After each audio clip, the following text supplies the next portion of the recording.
ನಮಸ್ಕಾರ ವೀಕ್ಷಕರೇ, ಕೊರೋನಾ ಎಚ್ಚರ ಇವತ್ತಿನ ವಿಶೇಷ ನೇರ ಪ್ರಸಾರ ಕಾರ್ಯಕ್ರಮಕ್ಕೆ ಸ್ವಾಗತ. ನಾನು ಗೌತಮ್ ಶೆಟ್ಟಿ. ಎಲ್ರಿಗೂ ಕೂಡ ಗೊತ್ತಿದೆ ಸದ್ಯಕ್ಕೆ ಪರಿಸ್ಥಿತಿ ಹೇಗಿದೆ ಅನ್ನುವಂಥದ್ದು. ನಾವೆಲ್ಲರೂ ಕೂಡ ಎರಡನೇ ಹಂತದ ಲಾಕ್ಡೌನ್ ನಲ್ಲಿ ಇದ್ದೇವೆ. ಎಲ್ಲರೂ ಕೂಡ ಅನೇಕ ಬಗೆಯ ಸಮಸ್ಯೆಗಳಿಗೆ ತುತ್ತಾಗಿದ್ದಾರೆ, ಸಂಕಷ್ಟಗಳು ಎದುರಾಗಿದೆ ಅನ್ನುವಂಥದ್ದು. ಅದರ ನಡುವೆ ನಾವು ದಕ್ಷಿಣ ಕನ್ನಡ ಜಿಲ್ಲೆಯ ವಿಚಾರಕ್ಕೆ ಬಂದ್ರೆ, ಇಷ್ಟು ದಿನ ಏನೋ ಒಂದು ಕೂಡ ನೆಮ್ಮದಿಯಿಂದ ಇದ್ವಿ. ದಕ್ಷಿಣ ಕನ್ನಡ ಜಿಲ್ಲೆಯಲ್ಲಿ ಕೋವಿಡ್-19 ಪ್ರಕರಣಗಳು ಇಳಿಮುಖವಾಗ್ತಾ ಇದೆ. ಕೇವಲ ಇಳಿಮುಖ ಅಂದ್ರೆ ಸಂಖ್ಯೆಯಲ್ಲಿ ಇಳಿಮುಖ ಮಾತ್ರ ಅಲ್ಲ, ಅಲ್ಲಿ ಸೋಂಕಿಗೆ ತುತ್ತಾದವರು ಕೂಡ ಚಿಕಿತ್ಸೆಗೆ ಸ್ಪಂದಿಸಿ ಸಕಾರಾತ್ಮಕವಾಗಿ ಸ್ಪಂದಿಸಿ ಗುಣಮುಖರಾಗಿ ಆಸ್ಪತ್ರೆಯಿಂದ ಡಿಸ್ಚಾರ್ಜ್ ಆಗ್ತಾ ಇದ್ದಾರೆ. ಬಹುಶಃ ನಾವು ಒಂದು ಶನಿವಾರದ ವೇಳೆಗೆ ಗಮನಿಸಿದ್ರೆ ಜಿಲ್ಲೆಯಲ್ಲಿ ಇದ್ದಿದ್ದು ಕೇವಲ ಒಂದು ಪ್ರಕರಣ, ಆಕ್ಟಿವ್ ಪ್ರಕರಣ. ಆತನಿಗೆ ಕೂಡ ಚಿಕಿತ್ಸೆಯನ್ನ ಕೊಡುವಂತಹ ಕೆಲಸಗಳಾಗ್ತಾ ಇತ್ತು. ಆದ್ರೆ ಯಾವಾಗ ಭಾನುವಾರ ಬಂಟ್ವಾಳ ಮೂಲದ ಮಹಿಳೆಯೊಬ್ಬರು ಈ ಒಂದು ಸೋಂಕಿಗೆ ತುತ್ತಾಗಿ ಸಾವನ್ನಪ್ತಾರೋ, ಜಿಲ್ಲೆಯಲ್ಲಿ ಒಂದು ರೀತಿಯ ಆತಂಕ ಮತ್ತೆ ಹುಟ್ಟಿಕೊಳ್ಳುತ್ತೆ. ಮುಂದೆ ಏನು ಅನ್ನುವಂಥದ್ದು ಅಂದ್ರೆ, ಅಷ್ಟು ದಿನ ಇದ್ದಂತಹ ನಿರಾಳತೆಯ ಭಾವ ಇನ್ನು ಮುಂದಕ್ಕೆ ನಾವು ಏನು ಮಾಡಬೇಕು, ಇನ್ನಷ್ಟು ಎಚ್ಚರಿಕೆಯನ್ನ ವಹಿಸಬೇಕು ಅನ್ನುವಂತಹ ಒಂದು ಭಾವನೆಯನ್ನ ಜನರಲ್ಲಿ ತಂದೊಡ್ಡಿದೆ ಅನ್ನುವಂಥದ್ದು. ಅದರ ಜೊತೆಗೆ ನಿರಂತರವಾಗಿ ಪ್ರಯತ್ನಗಳು ನಡೀತಾ ಇದೆ. ಆರೋಗ್ಯ ಇಲಾಖೆ, ದಕ್ಷಿಣ ಕನ್ನಡ ಜಿಲ್ಲಾಡಳಿತ, ಜನಪ್ರತಿನಿಧಿಗಳು ಎಲ್ಲರೂ ಕೂಡ ಸೇರಿಕೊಂಡು ಈ ಒಂದು ಮಹಾಮಾರಿಯನ್ನ ಹೊಡೆದೋಡಿಸುವಂತಹ ನಿಟ್ಟಿನಲ್ಲಿ ಪ್ರಯತ್ನಗಳನ್ನ ಮಾಡ್ತಾ ಇದ್ದಾರೆ. ಆದ್ರೆ ಊಹೆಗೂ ನಿಲುಕದ ಹಾಗೆ ಕಂಡು ಬಂದಂತಹ ಒಂದು ಪ್ರಕರಣ ಏನಿದೆ, ಅದು ಎಲ್ಲರನ್ನೂ ಕೂಡ ದಿಗ್ಭ್ರಮೆಗೆ ತಳ್ಳಿದೆ ಅನ್ನುವಂಥದ್ದನ್ನ ನಾವು ಅರ್ಥ ಮಾಡಿಕೊಳ್ಳಬಹುದು. ಹಾಗಿದ್ರೆ ಜಿಲ್ಲೆಯ ಮುಂದಿನ ಪರಿಸ್ಥಿತಿ ಏನು? ಈಗ ಸದ್ಯಕ್ಕೆ ಆರೋಗ್ಯದ ವಿಚಾರಕ್ಕೆ ಬಂದ್ರೆ ದಕ್ಷಿಣ ಕನ್ನಡ ಜಿಲ್ಲೆಯ ಪರಿಸ್ಥಿತಿ ಹೇಗಿದೆ, ಇನ್ನು ಆಹಾರ ಅವಶ್ಯಕ ವಸ್ತುಗಳ ಪೂರೈಕೆ ಸಂಬಂಧಪಟ್ಟ ಹಾಗೆ ಏನೆಲ್ಲ ಸಮಸ್ಯೆಗಳಾಗಿದೆ ಅಥವಾ ಅದನ್ನು ಬಗೆಹರಿಸೋದಕ್ಕೆ ಏನೆಲ್ಲ ಕೆಲಸಗಳಾಗ್ತಾ ಇದೆ, ಎಲ್ಲದರ ಬಗ್ಗೆ ತಿಳ್ಕೊಳ್ಬೇಕು. ಸೊ ಈ ನಿಟ್ಟಿನಲ್ಲಿ ನಮ್ಮ ಜೊತೆಗೆ ಇವತ್ತು ವಿಶೇಷ ಅತಿಥಿ ಇದ್ದಾರೆ. ಅಂದ್ರೆ ದಕ್ಷಿಣ ಕನ್ನಡ ಲೋಕಸಭಾ ಕ್ಷೇತ್ರದ ಸಂಸದರು, ಜೊತೆಗೆ ಭಾರತೀಯ ಜನತಾ ಪಕ್ಷದ ಕರ್ನಾಟಕದ ರಾಜ್ಯಾಧ್ಯಕ್ಷರು ಕೂಡ ಹೌದು, ನಳಿನ್ ಕುಮಾರ್ ಕಟೀಲು ಅವರು ಅತಿಥಿಗಳಾಗಿ ನಮ್ಮ ಜೊತೆಗೆ ಇದ್ದಾರೆ. ಮೊದಲಿಗೆ ಅವರನ್ನ ವೆಲ್ಕಮ್ ಮಾಡಬೇಕು. ಸರ್, ಕಾರ್ಯಕ್ರಮಕ್ಕೆ ಸ್ವಾಗತ. ನಾನು ನಿಮ್ಮ ಹತ್ರ ಮೊದಲಿಗೆ ತಮ್ಮ ಪ್ರಥಮ ಪ್ರತಿಕ್ರಿಯೆಯನ್ನು ಬಯಸುವಂಥದ್ದು, ಈ ಒಂದು ಮಹಾಮಾರಿ ಏನಿದೆ ಈಗಾಗಲೇ 200ಕ್ಕೂ ಅಧಿಕ ದೇಶಗಳನ್ನ ವ್ಯಾಪಿಸಿದೆ, ಭಾರತವನ್ನು ಕೂಡ ಕಂಗಾಲು ಮಾಡ್ತಾ ಇದೆ. ಸಾವಿರಾರು ಮಂದಿ ಸೋಂಕಿಗೆ ತುತ್ತಾಗಿದ್ದಾರೆ, ಅನೇಕರು ತಮ್ಮ ಪ್ರಾಣವನ್ನು ಕೂಡ ಕಳೆದುಕೊಂಡಿದ್ದಾರೆ ಅನ್ನುವಂಥದ್ದು. ಸೊ ಈ ಒಂದು ಮಹಾಮಾರಿಯ ಬಗ್ಗೆ, ಉದ್ಭವಿಸಿರುವಂತಹ ಪರಿಸ್ಥಿತಿಯ ಬಗ್ಗೆ ತಮ್ಮ ಪ್ರಥಮ ಪ್ರತಿಕ್ರಿಯೆ ಸರ್. ಇದೊಂದು ಜಗತ್ತಿಗೆ ಬಂದಿರತಕ್ಕಂಥ ಸವಾಲು. ನಿಜ. ಇವತ್ತು ಕರೋನಾದ ಕಾರಣಕ್ಕೋಸ್ಕರ ಜಗತ್ತು ಆತಂಕದಲ್ಲಿದೆ. ಭಯಪಡುವ ಅವಶ್ಯಕತೆಗಿಂತ ಹೆಚ್ಚು ಜಾಗರೂಕತೆ ಮತ್ತು ಎಚ್ಚರಿಕೆಯಿಂದ ಇರಬೇಕಾಗಿರ್ತಕ್ಕಂಥ ಅವಶ್ಯಕತೆ. ಯಾವ ವೈಜ್ಞಾನಿಕ ಕ್ಷೇತ್ರದಲ್ಲಿ ಆರ್ಥಿಕವಾಗಿ ಸುದೃಢವಾಗಿರ್ತಕ್ಕಂಥ ಅಮೆರಿಕ ನಿಯಂತ್ರಣದಲ್ಲಿ ಕೋವಿಡ್ ಅಲ್ಲಿ ಸೋತಿದೆ, ವೈದ್ಯಕೀಯ ವಿಭಾಗದಲ್ಲಿ ಸಾಧನೆ ಚೀನಾವು ಕೈ ಮೀರಿ ಹೋಗಿದೆ, ಅದರ ಶಕ್ತಿಯನ್ನ ಹಾಕ್ತಾ ಇದೆ. ಹೀಗೆ ಜಗತ್ತಿನ ದೊಡ್ಡ ದೊಡ್ಡ ದೇಶಗಳೇ ಈ ಒಂದು ಸೋಂಕಿಗೆ ಆಕ್ರಮಣಕ್ಕೆ ತುತ್ತಾಗಿದ್ದಾವೆ. ಭಾರತದಲ್ಲೂ ಇವತ್ತು ನಿರೀಕ್ಷೆಯನ್ನ ಮೀರಿ ಬರ್ತಾ ಇದೆ. ನನಗನ್ನಿಸಿದೆ, ನಮ್ಮ ರಾಷ್ಟ್ರಕ್ಕೆ ಬಂದಾಗ ಪ್ರಧಾನಮಂತ್ರಿಗಳಾಗಿರ್ತಕ್ಕಂಥ ನರೇಂದ್ರ ಮೋದಿ ಅವರು ತಗೊಂಡಿರ್ತಕ್ಕಂಥ ದಿಟ್ಟತನದ ಒಂದು ತೀರ್ಮಾನ ನಮ್ಮ ದೇಶದಲ್ಲಿ ಇದನ್ನು ನಿಯಂತ್ರಣಕ್ಕೆ ತರುವುದಕ್ಕೆ ಯಶಸ್ವಿಯಾಗಿದೆ. WHO ಸರ್ವೆಗಳೇನಿತ್ತು, ಆ ಸರ್ವೆ ಪ್ರಾರಂಭದಲ್ಲಿ ಬಂದಿರತಕ್ಕಂಥದ್ದು ಇವತ್ತಿಗೆ ಆಗ್ತಾ ಇರತಕ್ಕಂಥ ಏರಿಕೆಯು ಬಹಳಷ್ಟು ವ್ಯತ್ಯಾಸಗಳಿದ್ದಾವೆ. ಹೇಳಿದ್ರೆ WHO ಕೊಟ್ಟಿರತಕ್ಕಂಥ ಸಂದೇಶಕ್ಕಿಂತ ಬಹಳ ಕಡಿಮೆಯಲ್ಲಿ ನಾವಿದ್ದೇವೆ. ಆದರೂ ಆತಂಕ ದೂರ ಆಗಲಿಲ್ಲ. ಅದಕ್ಕೆ ಕಾರಣ ಏನು ಕೇಳಿದ್ರೆ, ಪ್ರಧಾನಮಂತ್ರಿಗಳ ತೀರ್ಮಾನ, ಲಾಕ್ಡೌನ್, ಅದಕ್ಕೆ ಸಹಕಾರ ಕೊಟ್ಟಿರ್ತಕ್ಕಂಥ ಈ ದೇಶದ ಜನತೆಯ ಸಹಕಾರ, ಎರಡರಿಂದ ಇವತ್ತು ನಿಯಂತ್ರಣದಲ್ಲಿದೆ. ನಿಯಂತ್ರಣಕ್ಕೆ ತರುವಲ್ಲಿ ಪ್ರಯತ್ನಗಳಾಗ್ತಾ ಇದೆ ಅನ್ನುವಂಥದ್ದು. ದಕ್ಷಿಣ ಕನ್ನಡ ಜಿಲ್ಲೆಯ ವಿಚಾರಕ್ಕೆ ಬಂದ್ರೆ, ಭಾನುವಾರಕ್ಕಿಂತ ಮುಂಚೆ ಒಂದು ರೀತಿಯ ಚಿತ್ರಣ ಇತ್ತು, ಈಗ ಚಿತ್ರಣ ಬದಲಾಗಿದೆ ಅಂತ ಹೇಳಿದ್ರೆ, ಈಗ ಎರಡನೇ ಹಂತದ ಚಾಲೆಂಜ್ ಈಗ ಇದೆ ಅನ್ನುವಂತಹ ಒಂದು ವಿಚಾರವನ್ನ ನಾವು ಗಮನಿಸಬಹುದು. ದಕ್ಷಿಣ ಕನ್ನಡ ಜಿಲ್ಲೆಯ ಪರಿಸ್ಥಿತಿಯ ಬಗ್ಗೆ ಏನ್ ಹೇಳ್ತೀರಿ? ಈಗ ದಕ್ಷಿಣ ಕನ್ನಡ ಜಿಲ್ಲೆಯಲ್ಲಿ ಇವತ್ತಿಗೆ 16 ಸೋಂಕಿತರು ಆಗಿದೆ ನಮ್ಮ ಸಂಖ್ಯೆ ಪ್ರಕಾರ. ಆದರೆ ನಮ್ಮ ವೈದ್ಯರುಗಳ ತಂಡ, ದಾದಿಯರ ತಂಡ, ಆಶಾ ಕಾರ್ಯಕರ್ತೆಯರ ಪರಿಶ್ರಮ, ಸರ್ಕಾರಿ ಬೇರೆ ಬೇರೆ ಇಲಾಖೆ ನೌಕರರ ಪರಿಶ್ರಮದಿಂದ 12 ಜನ ಗುಣಮುಖರಾಗಿ ಹೋಗಿದ್ದಾರೆ. ಎಲ್ಲ ಪ್ರಯತ್ನಗಳಿಂದ, ಜಿಲ್ಲಾಡಳಿತ ಇರ್ಬೋದು, ಜನಪ್ರತಿನಿಧಿ ಎಲ್ಲರ ಪ್ರಯತ್ನಗಳಿಂದ, ಅತಿ ಹೆಚ್ಚು ಡಾಕ್ಟರು ಮತ್ತು ಅಲ್ಲಿರ್ತಕ್ಕಂಥ ದಾದಿಯರ ಪರಿಶ್ರಮದಿಂದ 12 ಜನ ಗುಣಮುಖರಾಗಿ ಹೋಗಿದ್ದಾರೆ. ನಮ್ಮ ನಿಲುಕೆಗೆ ಸಿಗದೆ ಒಬ್ಬಳು ಬಹಳ ದುಃಖದ ಘಟನೆ, ಬಂಟ್ವಾಳದ ಒಬ್ಬಳು ತಾಯಿ ನಿನ್ನೆ ಮೃತಪಟ್ಟಿದ್ದಾರೆ. ಇವತ್ತು ಒಂದೇ ಕುಟುಂಬದ 2 ಜನ ಆಸ್ಪತ್ರೆಯಲ್ಲಿ ಉಪ್ಪಿನಂಗಡಿಯಿಂದ ಬಂದವರಿದ್ದಾರೆ. ಇನ್ನೊಬ್ಬಳು ಬಂಟ್ವಾಳದವಳೇ ಇವತ್ತು ಅವ್ರದ್ದು ಇವತ್ತು ಪಾಸಿಟಿವ್ ಬಂದಿದೆ. 16ಕ್ಕೆ ಏರಿದೆ. ನಮ್ಮ ನಿರೀಕ್ಷೆ ಏನಿತ್ತು 12 ಡಿಸ್ಚಾರ್ಜ್ ಆದಾಗ ನಿಯಂತ್ರಣದಲ್ಲಿದೆ ಅಂತ.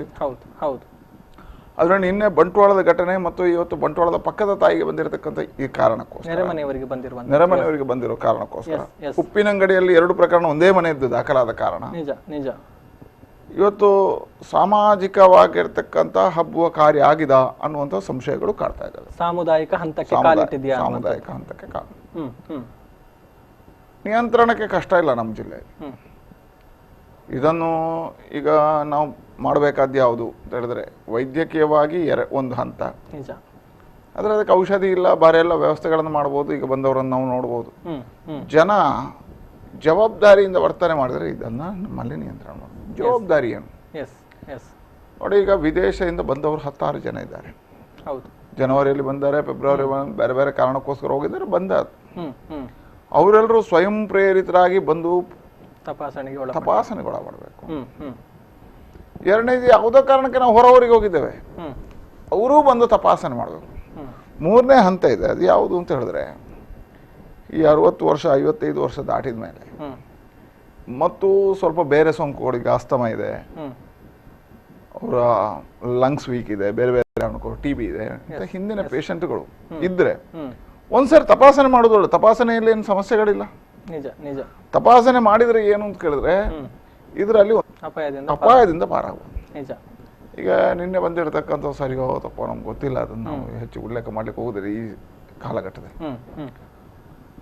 ಒಂದು ಸ್ವಲ್ಪ ಪ್ರಾರಂಭದ ಹಂತದಲ್ಲಿ ಅವರಿಗೆ ಜ್ವರ ಬಂದಾಗ, ಅಸ್ತಮದ ಪ್ರಕರಣಗಳು ಕಂಡಾಗಲೇ ಅಲ್ಲಿರ್ತಕ್ಕಂಥ ಲೋಕಲ್ ಡಾಕ್ಟರ್ ಅನ್ನು ಬಿಟ್ಟು ಏಕಾಏಕಿ ಇಲ್ಲಿ ಬಂದು ಟೆಸ್ಟ್ ಮಾಡ್ತಿದ್ರೆ ಒಂದು ಸ್ವಲ್ಪ ಆ ವ್ಯವಸ್ಥೆ ಅಡಿಯಲ್ಲಿ ಪರಿವರ್ತನೆ ಆಗ್ತಿತ್ತು ಅನ್ನುವಂಥ ವಿಶ್ವಾಸ ಇದು ಇದೆ, ಆಶಾಭಾವ ನಮ್ಮಲ್ಲಿ. ಹಾಗಾಗಿ ಹೇಳಿದ್ರೆ ಜನ 2 ಮಾಡ್ಬೇಕು. ಅದನ್ನೇ ಪ್ರಧಾನಮಂತ್ರಿಗಳು ಮೊದಲೇ, ಇದಕ್ಕೆ ಒಂದೇ ದಾರಿ, ಇದಕ್ಕೆ ಬೇರೆ ಮದ್ದಿಲ್ಲ. ಸಾಮಾಜಿಕ ಅಂತರ ಫಸ್ಟ್ ಬೇಕಾದ್ದು, ಸಾಮಾಜಿಕ ಅಂತರ, ಸೋಷಿಯಲ್ ಡಿಸ್ಟೆನ್ಸಿಂಗ್. ಎರಡನೇದು ಇರಬೇಕಾದ್ದು ಸಂಕಲ್ಪ. ಅದನ್ನ ಹೇಳಿದ್ದು ಸಂಯಮ ಮತ್ತು ಸಂಕಲ್ಪ. ಸಂಯಮ ಯಾಕೆ ಬೇಕು? ಮನೆ ಒಳಗೆ ಕೂತ್ಕೊಳ್ಳಿಕ್ಕೆ ಸಂಯಮ ಇರಬೇಕು. ಸಂಕಲ್ಪ ಯಾಕಿರ್ಬೇಕು? ನನ್ನಿಂದ ಇನ್ನೊಬ್ಬರಿಗೆ ಹರಡಬಾರದು ಮತ್ತು ನಾನು ಎಚ್ಚರಿಕೆ ತಗೋಬೇಕು. ಮತ್ತು ಇಂಥ ಘಟನೆ ಇದರಲ್ಲಿ ನಾಚಿಕೆ ಮಾನ ಮರ್ಯಾದೆ ಏನು? ನಾವು ತಪಾಸಣೆಗೆ ಹೋಗುದಕ್ಕೆ ಅದಕ್ಕೆ ಯಾವುದು ಬೇಕು ಅಂತಿಲ್ಲ. ಯಾಕಂದ್ರೆ ಬೇರೆ ಪ್ರಕರಣಕ್ಕೆ HIV ಅದು ಅದು ಅಂತ ಹೇಳಿದ್ರೆ ಇದು ಹಾಗಲ್ಲ, ಇದು ಯಾರಿಗೂ ಬರ್ಬೋದು. ಒಂದು ದೇಶದ ಪ್ರಧಾನಮಂತ್ರಿಗೆ ಬಂದಿದೆ, ಸಾಂಕ್ರಾಮಿಕ. ಬಡವರು ಶ್ರೀಮಂತರು, ಜಾತಿ ಮತ ಧರ್ಮ ವೈರಸ್ಗಿಲ್ಲ. ಹಾಗಾಗಿ ನಾವು ನಮ್ಮ ಕಟ್ಟುಪಾಡುಗಳನ್ನು ಇಟ್ಟುಕೊಂಡು ನಮ್ಮ ಆರೋಗ್ಯದ ರಕ್ಷಣೆ ಮಾಡಿಕೊಂಡ್ರೆ ಇದು ನಿಯಂತ್ರಣಕ್ಕೆ ಬರುತ್ತೆ ಅನ್ನುವಂಥದ್ದು. ಅಂದ್ರೆ ಜನರಲ್ಲಿ ಒಂದು ರೀತಿಯ ಭಾವನೆ ಇದೆ, ನಾನೇನಾದ್ರೂ ತಪಾಸಣೆಗೆ ಹೋಗಿಬಿಟ್ರೆ, ಅಂದ್ರೆ ಇದು ಕೇವಲ ಜ್ವರದ ಲಕ್ಷಣಗಳು ಕಾಣಿಸಿಕೊಳ್ಬಹುದು, ಎಂಥದ್ದು ಕಾಣಿಸಿಕೊಂಡ್ರು ಕೂಡ ನಾನೇನಾದ್ರೂ ತಪಾಸಣೆಗೆ ಹೋಗಿಬಿಟ್ರೆ ಅಕ್ಕಪಕ್ಕದವರು ನನ್ನ ಬಗ್ಗೆ ಏನ್ ಅಂದ್ಕೊಳ್ತಾರೋ ಅನ್ನುವಂತಹ ಒಂದು ಭಾವನೆ ಇರುವಂತದ್ದು. ಬಹುಶಃ ಅದೇ ಈ ರೀತಿ ಪ್ರಕರಣಗಳ ಹಾಗೆ ದುಬಾರಿ ಆಗ್ತಾ ಇದೆಯಾ ಅನ್ನುವಂಥದ್ದು. ನೋಡು, ಸೋಂಕಾದ ಕಾರಣ ಜಗತ್ತಿನಲ್ಲೇ ಇದು ಬಹಳ ವೇಗ ಪಡೆದ ಕಾರಣ ಇದು ಒಂದಷ್ಟು ಪ್ರಚಾರಕ್ಕೆ ಪಡೆದಿದೆ. ಇದು ಇನ್ನೊಂದು 22 ದಿವಸ ಹೋಯ್ತು, ಈಗ 28 ದಿವಸ ಅಂತ, ಈಗ 40 ದಿವಸ ಕಳೆದು ಬಂದವರಿದ್ದಾರೆ. ಎರಡನೇದು ಒಬ್ಬೊಬ್ಬರಿಗೆ ಒಂದೊಂದು ರೀತಿಯಲ್ಲಿದೆ, ಕೆಲವರಿಗೆ ಪ್ರಾರಂಭ ಆಗಿದೆ, ಕೆಲವರಿಗೆ ನೇರ ಜ್ವರ ಬಂದಿದೆ. ಹಾಗಾಗಿ ತಪಾಸಣೆಯನ್ನು ಮಾಡ್ಲಿಕ್ಕೆ ಅವಕಾಶಗಳನ್ನು ಮಾಡಿಕೊಡ್ಬೇಕು. ಅಂದ್ರೆ ಬಹುಶಃ ಬಂಟ್ವಾಳದ ಪ್ರಕರಣದಲ್ಲೂ ಕೂಡ ಆಕೆಯ ಪುತ್ರ ಏನು ಸಾವನ್ನಪ್ಪಿದಂತಹ ಮಹಿಳೆಯ ಪುತ್ರ ಫೆಬ್ರವರಿ 13ರಂದು ಬಂದಿದ್ರು. ಬಹುಶಃ ಆ ಸಂದರ್ಭದಲ್ಲಿ ಅಷ್ಟೇನು ಕಟ್ಟುನಿಟ್ಟಿನ ನಿಯಮಗಳಲ್ಲಿ ಇರಲಿಲ್ಲ ಆರೋಗ್ಯ, ಅಥವಾ ಈ ರೀತಿಯ ಒಂದು ವಿಚಾರವನ್ನ ಬಹಿರಂಗಪಡಿಸಿ ಬಗೆಹರಿಸಬಹುದಿತ್ತು ಅನ್ನುವಂಥದ್ದು ಇಲ್ಲಿ ಖಂಡಿತವಾಗಿ. ಹೌದು. ಆದ್ರೆ ಆ ನಂತರ ವಿದೇಶದಲ್ಲಿ ಹೋಗಿ ಬಂದವರು ಯಾರೆಲ್ಲ ಕ್ವಾರಂಟೈನ್ ಆಗಿ ಅಂತ ಹೇಳಿದಾಗ ತಾನಾಗೆ ಬಂದು ಪರೀಕ್ಷೆ ಮಾಡುವ ವ್ಯವಸ್ಥೆಗಳ ಅಡಿಯಲ್ಲಿ ಬದಲಾವಣೆ ಆಗ್ತಿತ್ತೆ. ಅಂದ್ರೆ ಅದೇ ಒಂದು ವಿಚಾರಕ್ಕೆ ಸಂಬಂಧಪಟ್ಟ ಆಗಿರುವಂತಹ ಪ್ರಕರಣಗಳನ್ನ ಪತ್ತೆ ಹಚ್ಚಬಹುದು ಅನ್ನುವಂಥದ್ದು. ಸೊ ಆ ನಿಟ್ಟಿನಲ್ಲಿ ಏನು ಹೇಳ್ತೀರಾ ಅನ್ನುವಂಥದ್ದು? ಈಗಾಗಲೇ ನಮ್ಮ ಸರ್ಕಾರ ದೃಢ ನಿರ್ಧಾರವನ್ನ ಮಾಡಿದೆ. ನಮ್ಮ ಜಿಲ್ಲೆಯಲ್ಲೂ ಆಶಾ ಕಾರ್ಯಕರ್ತೆಯರು ಮನೆ ಮನೆಗಳಿಗೆ ಹೋಗಿ ತಪಾಸಣೆಯನ್ನು ಮಾಡುವ ಕೆಲಸ ಪ್ರಾರಂಭ ಆಗಿದೆ. ಜಿಲ್ಲೆಯು ಅತಿ ಹೆಚ್ಚು ಜನಸಂಖ್ಯೆ ಇರತಕ್ಕಂಥ ಏನು ತಕ್ಷಣ ಇದಕ್ಕೆ ನೀವು ಲ್ಯಾಬ್ಗಳ ಕೊರತೆ ಎಲ್ಲ ಕಾಣ್ತೀವಿ. ಆದ್ರೂ ನಮ್ಮಲ್ಲಿ ಒಂದು ಲ್ಯಾಬ್ ಇದೆ. ಆದ್ರೆ ಇದಕ್ಕೆ ಪೂರಕವಾಗಿ ಮಾಡಿದ್ದೇವೆ. ಈಗಾಗಲೇ ನಮ್ಮ ಜಿಲ್ಲೆಯ ಪ್ರತಿಯೊಂದು ಮನೆಯನ್ನ ಗುರುತಿಸಿ ಪ್ರಾಥಮಿಕ ಆರೋಗ್ಯ ತಪಾಸಣೆಗೆ ಬೇಕಾಗಿರತಕ್ಕಂಥ ಮಾಹಿತಿಗಳನ್ನ ನಾವು ಆಶಾ ಕಾರ್ಯಕರ್ತರು ಪಡ್ಕೊಂಡಿದ್ದಾರೆ, ಮನೆ ಮನೆಗಳಿಗೆ ಹೋಗ್ತಾ ಇದ್ದಾರೆ. ಈಗ ಟೀಮ್ ಮಾಡಿ ನಮ್ಮ ಜಿಲ್ಲೆ ಎಲ್ಲಾ ಪ್ರಾರಂಭ ಮಾಡಿದ್ದೇವೆ. ಎರಡನೇದು, ನಮ್ಮ ಜಿಲ್ಲೆಯಲ್ಲಿ 14 ಫೀವರ್ ಕ್ಲಿನಿಕ್ಗಳನ್ನು ತೆಗೆದಿದೆ ಸರ್ಕಾರ. ಎಲ್ಲ ಸರ್ಕಾರಿ ಆಸ್ಪತ್ರೆಗಳಲ್ಲಿ ಇವತ್ತು ಫೀವರ್ ಕ್ಲಿನಿಕ್ ಇದೆ. ಎಲ್ಲ ಪ್ರಾಥಮಿಕ ಆರೋಗ್ಯ ಕೇಂದ್ರಗಳಲ್ಲಿ ಫೀವರ್ ಕ್ಲಿನಿಕ್ ಇದೆ. ಸ್ವಾಬ್ ತೆಗೆಯುವಂಥ ಕಾರ್ಯಗಳು ಅಲ್ಲಲ್ಲಿ ಹೊಸ ಮಿಷಿನ್ಗಳನ್ನು ಇಡುವಂಥ ಕೆಲಸ ಕಾರ್ಯಗಳು ತಾಲೂಕು ಕೇಂದ್ರಗಳಲ್ಲಿ ಆಗ್ತಾ ಇದೆ. ಹಾಗಾಗಿ ಅದರ ಮುಖಾಂತರ ಎಲ್ಲರೂ ಹೋಗಿ ತಪಾಸಣೆ ಮಾಡ್ಬೋದು. ನಾವು ಹೇಳುವಂಥದ್ದೇನು, ನಿಮಗೀಗ ಜ್ವರದ ಯಾವುದೇ ಫ್ಲೂ ಇರ್ಬೋದು, ವೈರಲ್ ಇರ್ಬೋದು, ಯಾವುದೇ ಜ್ವರ ಬಂದರೂ ನೀವು ತಕ್ಷಣ ಫೀವರ್ ಕ್ಲಿನಿಕ್ಗೆ ಹೋಗಿ. ನೀವು ಬೇರೆ ಡಾಕ್ಟರ್ ಹತ್ರ ಹೋಗಬೇಡಿ. ಆ ಡಾಕ್ಟರ್ಗಳಿಗೆ ಹೇಳಿದ್ದೇವೆ ಎಲ್ಲ MBBS ಬಾರ್ದು ಅವ್ರನ್ನ ನೇರ ಕಳಿಸ್ಬೇಕು, ಫೀವರ್ ಕ್ಲಿನಿಕ್ಗೆ ಕಳಿಸ್ಬೇಕು. ಒಂದ್ಸರಿ ತಪಾಸಣೆ ಆಗಲಿ. ಇಲ್ಲ ಅಂತ ಆದ್ರೆ ಅವನಿಗೆ ಮದ್ದುಂಟಲ್ಲ, ಹೌದು ಅಂತ ಇದ್ರೆ ಎಚ್ಚರಿಕೆ ತಗೊಳ್ಳಿಕ್ಕಾಗುತ್ತೆ. ಹಾಗಾಗಿ ನಮ್ಮ ಸರ್ಕಾರವೇ ಒಂದು ತೀರ್ಮಾನ ಮಾಡಿದೆ, ಪ್ರತಿಯೊಬ್ಬನಿಗೂ ಇದನ್ನ ತಪಾಸಣೆ ಮಾಡ್ತಕ್ಕಂಥದ್ದು ಆಗಬೇಕು, ಕಡ್ಡಾಯವಾಗಿ ಮಾಡ್ತೇವೆ. ಅದೇ ಇವತ್ತು ಬಂದಿರುವಂಥದ್ದು ಕೆಲವು ಸಮಸ್ಯೆಗಳು ಏನಿದ್ದಾವೆ ಅಂತ ಕೇಳಿದ್ರೆ ತಪ್ಪು ಅಭಿಪ್ರಾಯಗಳಿದ್ದಾವೆ. ಇವತ್ತು ನೋಡಿ, ಆಶಾ ಕಾರ್ಯಕರ್ತೆಯರು, ಡಾಕ್ಟರ್ಗಳು ಜೀವದ ಹಂಗು ತೊರೆದು ಕೆಲಸ ಮಾಡ್ತಾರೆ. ಅಂದ್ರೆ ರಿಸ್ಕಿಗೆ ಜಾಸ್ತಿ ಎಕ್ಸ್ಪೋಸ್ ಆಗಿ ಕೆಲಸವನ್ನ ಮಾಡ್ತಾ ಇದ್ದಾರೆ. ಈಗ ನರ್ಸ್ಗಳು ಮಾಡ್ತಾರೆ, ಕಷ್ಟ ಇದೆ ಅವರಿಗೆ. ನೋಡಿ ಇದು ಹೇಗಿದೆ ಅಂತ ಕೇಳಿದ್ರೆ, ಈಗ ನಾವು ವೆನ್ಲಾಕಲ್ಲೇ ನೋಡ್ತೀವಿ, ಇದನ್ನು ನಾವು ಪೂರ್ತಿ ಕೋವಿಡ್ ಆಸ್ಪತ್ರೆ ಅಂತ ಬದಲಾವಣೆ. ಅಲ್ಲಿರ್ತಕ್ಕಂಥ ಒಂದು ಡಾಕ್ಟ್ರು ಒಂದು ಪೇಷಂಟ್ ಅಂತ ನೋಡಿದ್ರೆ ಅವ್ರು 4 ದಿವಸದ ಮೇಲೆ ಅವ್ರು ಕ್ವಾರಂಟೈನ್ಗೆ ಹೋಗ್ಬೇಕು. 14 ದಿವಸ ಮತ್ತೆ ಬರುವಾಗಿಲ್ಲ. ಒಂದು ನರ್ಸ್ ಒಬ್ಬ ವ್ಯಕ್ತಿಯನ್ನ ಟ್ರೀಟ್ಮೆಂಟ್ ಮಾಡಿದ್ರೆ ಮತ್ತೆ ಅವ್ರು ಕ್ವಾರಂಟೈನ್ಗೆ ಹೋಗ್ಬೇಕು, ಮತ್ತೆ ಅವರು 14 ದಿವಸ ಬರುವಾಗಿಲ್ಲ. ಬಹಳ ಕಠಿಣವಾಗಿರ್ತಕ್ಕಂಥ ಕೆಲಸದಲ್ಲಿ ಮನೆಗೂ ಹೋಗುವಾಗಿಲ್ಲ. ಅವರು ತನ್ನ ಕುಟುಂಬ, ಮನೆ, ಸಂಸಾರ ಎಲ್ಲ ಬಿಡಬೇಕು, ಬಂಧನದಲ್ಲಿರ್ಬೇಕು. ಅವರು ಯಾರಿಗೋಸ್ಕರ ಮಾಡ್ತಾರೆ? ಆಶಾ ಕಾರ್ಯಕರ್ತರು ಹೋಗ್ತಾರೆ. ನಮ್ಮ ಹತ್ರ ಇವತ್ತು ಅವ್ರಿಗೆ ಕೊಡ್ಬೇಕಾಗಿರ್ತಕ್ಕಂಥ PPಗಳು ಎಲ್ಲವನ್ನು ಕೊಡಬೇಕು. ನಾವು ಕೊರತೆಯಲ್ಲಿದ್ದೇವೆ. ಬಹಳ ಎಚ್ಚರಿಕೆಯಿಂದ ಅವರನ್ನು ಮನೆಗಳಿಗೆ ಕಳಿಸ್ಬೇಕು. ಅವ್ರ ಮೇಲೆ ಹಲ್ಲೆ ಮಾಡತಕ್ಕಂಥದ್ದು ಯಾವುದೋ ಇದರಲ್ಲಿ ಮತ ಯಾಕೆ ಬರಬೇಕು, ಇದಕ್ಕೆ ಧರ್ಮ ಯಾಕೆ ಬರಬೇಕು? ಇದೊಂದು ಜಾಗೃತಿ. ಇದು ಮತ ಧರ್ಮಗಳು ಎಲ್ಲಿದ್ದಾವೆ ಇದ್ರಲ್ಲಿ? ವೈರಸ್ಗೆ ಯಾವುದೂ ಇಲ್ಲ. ವೈರಸ್ ಜನ ಹುಡುಕಿ ಬರುವುದಿಲ್ಲ, ವೈರಸ್ ವ್ಯಕ್ತಿ ಹುಡುಕಿ ಬರುವುದಿಲ್ಲ, ವೈರಸ್ ಮತ ಹುಡುಕಿ ಬರುವುದಿಲ್ಲ, ವೈರಸ್ ಜಾತಿ ಹುಡುಕಿ ಬರುವುದಿಲ್ಲ, ವೈರಸ್ ಪಕ್ಷ ಹುಡುಕಿ ಬರುವುದಿಲ್ಲ. ನಿಜ ನಿಜ ನಿಜ. ಹಾಗಾಗಿ ಹೇಳಿದೆ, ಎಲ್ಲರೂ ಸಹಕಾರ ಕೊಟ್ರೆ ಇದರಲ್ಲಿ ಯಶಸ್ವಿ ಆಗ್ತದೆ. ನೀವು ಸ್ವಾಗತ ಮಾಡ್ಬೇಕಲ್ಲ ಅವರನ್ನ. ತಪಾಸಣೆ ಬಂದವರಿಗೆ ಮಾಹಿತಿ ಕೊಡ್ಬೇಕಲ್ಲ, ನೀವು ತಪಾಸಣೆ ಕೊಟ್ಟವರಿಗೆ ಸಹಕಾರ ಕೊಡ್ಬೇಕಲ್ಲ. ಅವ್ರು ಹೇಗೆ ತಪಾಸಣೆ ಮಾಡ್ತಾರೆ? ನೀವು ಅವ್ರ ಮೇಲೆ ಆಕ್ರಮಣ ಮಾಡಿದ್ರೆ, ಅವ್ರ ಮೇಲೆ ವಿರೋಧ ಮಾಡಿದ್ರೆ, ಅವ್ರ ಮೇಲೆ ಫೈಟಿಂಗ್ ಹೆದರ್ತಾರೆ ಹೆಂಗಸರು ಅವರು. ಅಲ್ಲಿ ಸಮಸ್ಯೆಗಳಾಗಿದೆ, ಅದಾಗಬಾರ್ದು, ಆ ನಿಟ್ಟಿನಲ್ಲಿ ಜಾಗೃತಿಯನ್ನು ವಹಿಸಬೇಕು ಅನ್ನುವಂಥದ್ದು. ಈಗ ಒಬ್ರು ಕರೆಯನ್ನ ಮಾಡಿದ್ದಾರೆ, ಅದನ್ನ ಸ್ವೀಕಾರ ಮಾಡೋಣ. ಹಲೋ ಹಲೋ ಹಲೋ ಸರ್, ನಮಸ್ತೆ. ನಮಸ್ತೆ.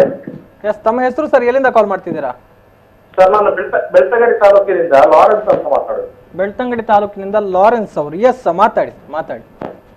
ಸರ್, ನಮಗೆ ಲಾಕ್ ಡೌನ್ ಇಂದ ನಾವೀಗ ಕೂಲಿ ಕೆಲಸ ಮಾಡುವ ಸರ್. ಅಂದ್ರೆ ಲಾಕ್ ಡೌನ್ ಅಂದ್ರೆ ಒಳ್ಳೆಯ ಉದ್ದೇಶದಿಂದಲೇ ಸರ್ಕಾರ ಮಾಡಿದೆ, ಅದನ್ನು ನಾವು ಸ್ವಾಗತಿಸ್ತೇವೆ. ಆದ್ರೆ ಸರ್ಕಾರ ನಾವು ಬೇಡಿಕೊಳ್ಳುದು ಏನಂದ್ರೆ, ಸರ್ಕಾರದ ಹತ್ರ ಈ ಕೂಲಿ ಕೆಲಸ ಮಾಡುವವರು 1 ವಾರ ಕೆಲಸ ಮಾಡಿದ್ರೆ ಮಾತ್ರ 1 ವಾರ ಮನೆಗಳಿಗೆ ಸಾಮಾನು ತಗೊಂಡು ಹೋಗ್ಲಿಕ್ಕೆ ಆಗುದು ಸರ್. ಆ ರೀತಿಯಾಗಿ ನಮ್ಗೆ ಇದೆ ಬದಲಿ ವ್ಯವಸ್ಥೆ ಒಂದು ಬೇಕು.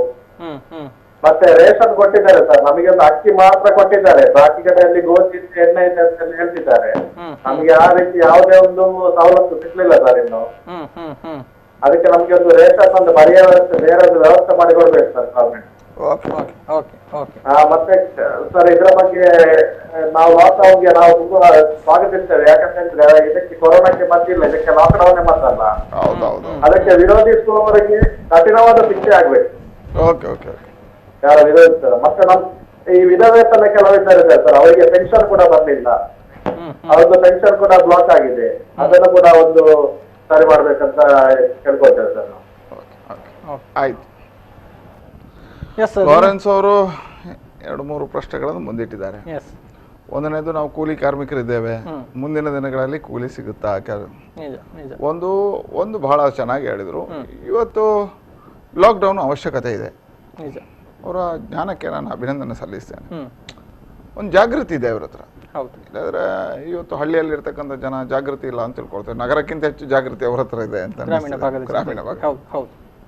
ಹೇಳಿದ್ರು. ಇವತ್ತು ಅದಾಗಲೇಬೇಕಿತ್ತು, ಸರ್ಕಾರ ಮಾಡಿದೆ, ಒಳ್ಳೇದು. ಎರಡನೇದು ಅವ್ರು ಹೇಳಿರುವಂಥದ್ದು, ಅವರ ಪ್ರಮುಖ ಅಂಶಕ್ಕೆ ಮತ್ತೆ ಬರ್ತೇನೆ. ವಿರೋಧ ಮಾಡತಕ್ಕಂಥವರಿಗೆ ಕಾನೂನಿನಲ್ಲಿ ಕಠಿಣ ಕ್ರಮ ಆಗುತ್ತೆ. ನಾನು ನಮ್ಮ ರಾಜ್ಯ ಸರ್ಕಾರದ ಮಾನ್ಯ ಮುಖ್ಯಮಂತ್ರಿಗಳಿಗೆ ಅಭಿನಂದನೆ ಸಲ್ಲಿಸ್ತೇನೆ. ನಿನ್ನೆ ಅವರು ಈ ಸಂಬಂಧ ಮುಂದಿನ ದಿನಗಳಲ್ಲಿ ಆಶಾ ಕಾರ್ಯಕರ್ತೆಯರಿಗೆ ಇವರಿಗೆಲ್ಲ ಸಮಸ್ಯೆ ಆಗಬಾರ್ದು ಅಂತ ಹೇಳಿ ಒಂದು ಸುಗ್ರೀವಾಜ್ಞೆಯನ್ನು ಹೊರಡಿಸಿದ್ದಾರೆ. ಅದರ ಮುಖಾಂತರ ಕಟ್ಟುನಿಟ್ಟಿನ ಕ್ರಮ, ಈ ರೀತಿ ಯಾರೆಲ್ಲ ಹಲ್ಲೆ ಮಾಡ್ತಾರೆ, ವಿರೋಧ ಮಾಡ್ತಾರೆ, ಬಾಯಿಗೆ ಬಂದ ಹಾಗೆ ಟೀಕೆಗಳನ್ನು ಮಾಡ್ತಾರೆ ಅವರೆಲ್ಲರ ಮೇಲೆ ಕಠಿಣ ಕ್ರಮ ತಗೊಂಡು ಜೈಲಿಗೆ ಹಾಕುವಂತ ಬಹಳ ದೊಡ್ಡದಾಗಿರ್ತಕ್ಕಂಥ ತೀರ್ಮಾನ ತಗೊಂಡಿದ್ದಾರೆ. ಅದಕ್ಕೆ ಅಭಿನಂದನೆ ಸಲ್ಲಿಸ್ತೇನೆ. ಹಾಗಾಗಿ ಇನ್ನು ಯಾವ ಆಶಾ ಕಾರ್ಯಕರ್ತರು ಡಾಕ್ಟರ್ಗಳು ಹೆದರುವ ಅವಶ್ಯಕತೆ ಇಲ್ಲ. ಅವರಿಗೆ ಪೂರ್ತಿ ರಕ್ಷಣೆ ಆ ಕಾನೂನು ಅಡಿಯಲ್ಲಿ ಬರುತ್ತೆ. ಇವನ್ ವಾಟ್ಸಪ್ ಫೇಸ್ಬುಕ್ಗಳಲ್ಲಿ ಯಾರು ಬರೆದ್ರು ಜೈಲಿಗೆ ಹಾಕ್ಬೋದು. ಆ ರೀತಿ ಕಟ್ಟುನಿಟ್ಟಿನ ಕ್ರಮಗಳು ಬಂದಿದ್ದಾವೆ. ಮೂರನೇದು ಅವ್ರು ಹೇಳಿರುವಂಥದ್ದು ಕೂಲಿ ಕಾರ್ಮಿಕರಿಗೆ ಭವಿಷ್ಯದ ಪ್ರಶ್ನೆ. ಕೆಲವು ಕಡೆ ಕೊಟ್ಟರೆ ಈಗಾಗಲೇ 2 ತೀರ್ಮಾನವನ್ನು ನಮ್ಮ ಸರ್ಕಾರ ತಗೊಂಡಿದೆ. ರಾಜ್ಯ ಸರ್ಕಾರ ಈಗಾಗಲೇ 5 kg ಅಕ್ಕಿ, ಕೇಂದ್ರ ಸರ್ಕಾರ 5 kg ಅಕ್ಕಿ 10 kg ಅಕ್ಕಿಯನ್ನು ಕೊಟ್ಟಿದೆ. ಗೋಧಿ 5 kgಗಳನ್ನು ಕೊಡ್ತಾ ಇದೆ. ಈ ತಿಂಗಳಿಂದ ಏನು ಮಾಡಿದ್ದಾರೆ ಪ್ರಧಾನಮಂತ್ರಿಗಳು ಮತ್ತು ಮುಖ್ಯಮಂತ್ರಿಗಳು ಇಬ್ಬರು ಸೇರಿ 2 ತಿಂಗಳದ್ದು ಕೊಡ್ತಾ ಇದ್ದಾರೆ. ಈಗಾಗಲೇ ತಲುಪಿಸಿದೆ. ನಮ್ಮ ಜಿಲ್ಲೆಯಲ್ಲಿ ಸ್ವಲ್ಪ ಅಕ್ಕಿ ಬೆಳತಿಗೆ ಬೇಡ ಅಂತ ಹೇಳಿದ ಕಾರಣಕ್ಕೂ ಸ್ವಲ್ಪ ತಡವಾಗಿ ಈಗ ಕುಚ್ಚಲಕ್ಕಿಯನ್ನು ಕೊಡ್ತಾ ಇದ್ದಾರೆ. ಮೂರನೇದ್ದು ಹಿಂದೆ BPL ಕಾರ್ಡ್ ಇದ್ದವರಿಗೆ ಮಾತ್ರ ಇತ್ತು. ಈಗ APL ಕಾರ್ಡ್ ಇದ್ದವರು ರೇಷನ್ ಬೇಕು ಅಂತ ಹೇಳಿದವರಿಗೆ ಕೊಡಬೇಕು ಅಂತಾಗಿದೆ. ಇನ್ನೂ ಒಂದು ತೀರ್ಮಾನ ತಗೊಂಡಿದ್ದಾರೆ, ಯಾರು APL ಇಲ್ಲ BPL ಇಲ್ಲ ಇಬ್ಬರು ಇಲ್ಲದೇ ಇದ್ದವರಿಗೂ ಕೊಡಬೇಕು, ಆಧಾರ್ ಕಾರ್ಡ್ ನೋಡಿ ಕೊಡಬೇಕು ಅಂತ ಹೇಳುವಂಥದ್ದಾಗಿದೆ. ಈಗ 2ನೇ ಹಂತದ ಅಕ್ಕಿಗಳು ಬರ್ತಾ ಇದ್ದಾವೆ. ಈಗ ಅಕ್ಕಿ ಗೋಧಿ ಈ ಸಾರಿ ಬರ್ತದೆ. ಲಾರೆನ್ಸ್ ಅವರೇ ನಿಮ್ಮೆಲ್ಲರಿಗೂ ತಲುಪಿಸ್ತದೆ ಅದು ಇಲಾಖೆ ಫುಡ್ ಆ್ಯಂಡ್ ಸಿವಿಲ್ನವರು. ಈ ವಾರದಿಂದ ಪ್ರಾರಂಭ ಆಗ್ತದೆ. ಮೂರನೇದ್ದು ಕೂಲಿ ಕಾರ್ಮಿಕರಿಗೆ ಕೇಂದ್ರ ಸರ್ಕಾರ 1,70,000 ಕೋಟಿ ರೂಪಾಯಿಯ ಅತಿ ದೊಡ್ಡದಾಗಿರ್ತಕ್ಕಂಥ ಯೋಜನೆಯನ್ನು ಘೋಷಣೆ ಮಾಡಿದೆ. ಪ್ರಧಾನಮಂತ್ರಿಗಳು ಎಲ್ಲ ಹಂತದ ವ್ಯಕ್ತಿಗಳನ್ನು ಗುರುತಿಸಿ ಅವರ ಬದುಕಿಗೆ ಕಷ್ಟದ ದಿನಗಳಲ್ಲಿ ಅನುಕೂಲ ಆಗುವ ರೀತಿಯಲ್ಲಿ ಯೋಜನೆಗಳನ್ನು ರೂಪಿಸಿದ್ದಾರೆ.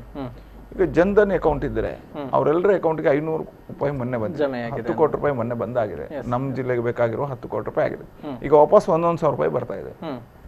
ಹಾಗಾಗಿ ಜನ್ಧನ್ ಅಕೌಂಟ್ ಇದ್ದವನಿಗೆ 2,000 ರೂಪಾಯಿ ಬರುತ್ತೆ ಈ ತಿಂಗಳು ಕೊನೆಯಲ್ಲಿ. ಎರಡನೇದು ಯಾರೆಲ್ಲ ಕಾರ್ಮಿಕರಿದ್ದಾರೆ, ಕಟ್ಟಡ ಕಾರ್ಮಿಕರು ರಿಜಿಸ್ಟರ್ಡ್ ಆಗಿದೆ, ಅವರೆಲ್ಲರಿಗೂ 2,000 ರೂಪಾಯಿ ಬರುತ್ತೆ. ಯಾರೆಲ್ಲ ರೈತರಿದ್ದಾರೆ ಅವ್ರಿಗೆಲ್ಲ ಅಕೌಂಟಿಗೆ 2,000 ರೂಪಾಯಿ ಬಂದಾಗಿದೆ. 26 ಕೋಟಿ ರೂಪಾಯಿ ಮೊನ್ನೆ ಬಿದ್ದಾಗಿದೆ. ಹೇಳಿದ್ರೆ ಎಲ್ಲ ವರ್ಗದವರನ್ನ ಹುಡುಕಿ ಕೊಡುವಂತ ಎಲ್ಲ ಕೆಲಸ ಕಾರ್ಯಗಳು ನಮ್ಮ ಸರ್ಕಾರ ಮಾಡ್ತಾ ಇದೆ. ಹಾಗಾಗಿ ಕೂಲಿ ಕಾರ್ಮಿಕರಿಗೂ ಆ ಸಮಸ್ಯೆಗಳು, ಈಗ ಮನೆಯಲ್ಲಿ 4 ಜನ್ಧನ್ ಅಕೌಂಟ್ ಇದ್ರೆ ಹಣ ಎಷ್ಟಾಯ್ತು? ಈಗಾಗಲೇ 4,500 2,000 ರೂಪಾಯಿ ಬಂದಾಯ್ತು. ಈ ತಿಂಗಳು ಮತ್ತೆ 1,100 ರೂಪಾಯಿ ಬಂತು, ಮತ್ತೆ 4,000 ರೂಪಾಯಿ ಬಂತು. ಹೇಳಿದ್ರೆ ಅವನ ಮೌಲ್ಯ 2-3 ತಿಂಗಳಲ್ಲಿ ಬರುವಂತಹ 50% ಸಂಬಳ ಇದರಲ್ಲಿ ಬಂದಾಯ್ತು. ಹಾಗಾಗಿ ಕೂಲಿಯವರು ತರಬೇತಿ ಮಾಡತಕ್ಕಂತ ಅವಶ್ಯಕತೆ ಇಲ್ಲ.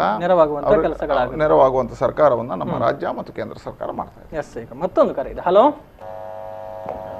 ರಾಜೇಶ್ ಕುಲಾಲ್ ಅಂತ ಪನ್ನೀರಿಂದ ಮಾತಾಡೋದು. ರಾಜೇಶ್ ಕುಲಾಲ್ ಅವರು. ಎಸ್ ಮಾತಾಡಿ ಸರ್, ಮಾತಾಡಿ, ಸಂಸದರಿದ್ದಾರೆ. ನಮಸ್ತೆ. ನಮಸ್ತೆ ನಮಸ್ತೆ. ಹಲೋ ಹೇಳಿ. ನಮಸ್ತೆ ನಮಸ್ತೆ. ನಿಮಗೆ ಕನ್ನಡ ಬರೋದಿಲ್ಲ? ಬನ್ಲೆ ఇంట్లో బాంబు పెడితే బాత్రూమ్ ఉందా? యాక్చువల్లీ ఇంట్లో బంటోళ్ళ ఇంట్లో ఉంటారు. ఇంట్లో ಲೋಕನ್ ಬರ್ಪದಾನ ವ್ಯವಸ್ಥೆ ಆಟಲ ಸಾರಿಗೆ ಗಡಮು ಸದ್ಯಾನ ಲೆಟರ್ ಕಡಪುಡುತ್ತೆ ಬೊಕ್ಕ ನನಗೆ ವಾಟ್ಸಪ್ಗೆ. Okay okay okay. ದಾನ ರಿಪ್ಲೈ ದಾನ ಬೈದಿ. Okay okay. ದಾನ ಆವಸನ ಪಂಪ ಉತ್ತರ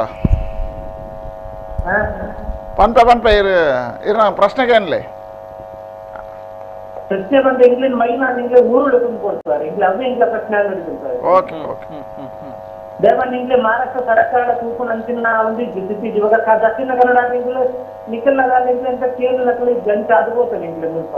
okay okay. Devan English Kannada ಬಾಂಧವ್ಯ ಮಾತೆಲ್ಲ ಉಂಜಾದು ತುಳುದಾಗ್ಲ ಉಂಜಾದು ಊರು ಬರ ಇಂಗ್ಲಿಷ್ ಮಸ್ತ್ ಇಂಟ್ರೆಸ್ಟ್ ಉಳ್ಳ. Okay okay.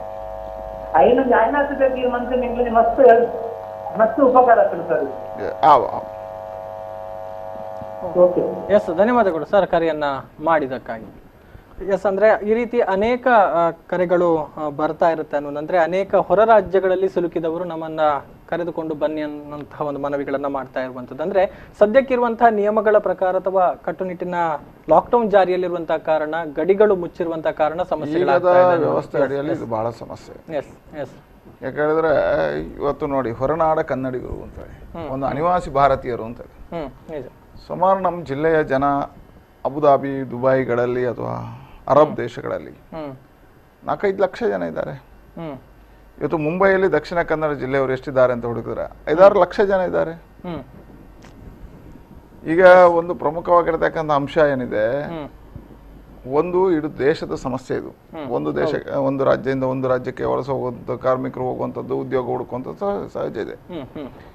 ಏಕಾಏಕಿ ಇವ್ರಿಷ್ಟು ಜನರಂತಂದ್ರೆ ನಮ್ಮಲ್ಲಿ ಏನಿದೆ ಅವರನ್ನು ಕ್ವಾರಂಟೈನ್ ಮಾಡಬೇಕು. ನಿಜ ನಿಜ. ಇವತ್ತು ನಮ್ಮ ಜಿಲ್ಲೆಯಲ್ಲಿ ಪ್ರಕರಣಗಳು ಜಾಸ್ತಿ ಆಗ್ತಾ ಇದ್ದಾವೆ. ಹೌದು ಹೌದು. ಇಲ್ಲಿ ಇರ್ತಕ್ಕಂಥ ವ್ಯವಸ್ಥೆ ಅಡಿಯಲ್ಲಿ ಇದಕ್ಕೆ ಜೋಡಿಸ್ಲಿಕ್ಕೆ ನಮ್ಮಲ್ಲಿ ಇರ್ತಕ್ಕಂಥ ವ್ಯವಸ್ಥೆಯನ್ನೇ ನಾವು ರೂಪಿಸಬೇಕಾಗಿರ್ತಕ್ಕಂಥ ಅನಿವಾರ್ಯತೆ ಇದೆ. ಈಗ ಯಾರೇ ಇನ್ನು ಇದೆ, ಈಗ ಬಹಳ ನಮಗೂ ನೋವಿದೆ, ನಾವು ಇವರೊಟ್ಟಿಗೆ ಇದ್ದೇವೆ, ಏನ್ ಮಾಡಬೇಕು ಈಗ ಚರ್ಚೆ ನಡೆಸ್ತಾ ಇದ್ದೇವೆ. ನಾವು ಮೊನ್ನೆ ಮುಖ್ಯಮಂತ್ರಿಗಳಿಗೆ ಮಾತನಾಡಿದ್ದೇವೆ, ಈಗ ನಾಳೆ ಮತ್ತು ನಾಡ್ದಿನ ಮೀಟಿಂಗ್ ಅಲ್ಲೂ ಮಾತನಾಡ್ತೇವೆ. ನಮ್ಮ ಉಸ್ತುವಾರಿ ಸಚಿವರು ಅದಕ್ಕೋಸ್ಕರ ಪ್ರಯತ್ನವನ್ನು ಮಾಡ್ತಾ ಇದ್ದಾರೆ. ಏನಿದೆ ಅಂತ ಕೇಳಿದ್ರೆ, ಇವತ್ತು ಫಸ್ಟ್ಗೆ ಹೊರ ರಾಜ್ಯಗಳಲ್ಲಿ ಇರ್ತಕ್ಕಂಥವ್ರನ್ನ ಕರೆಸಬೇಕು.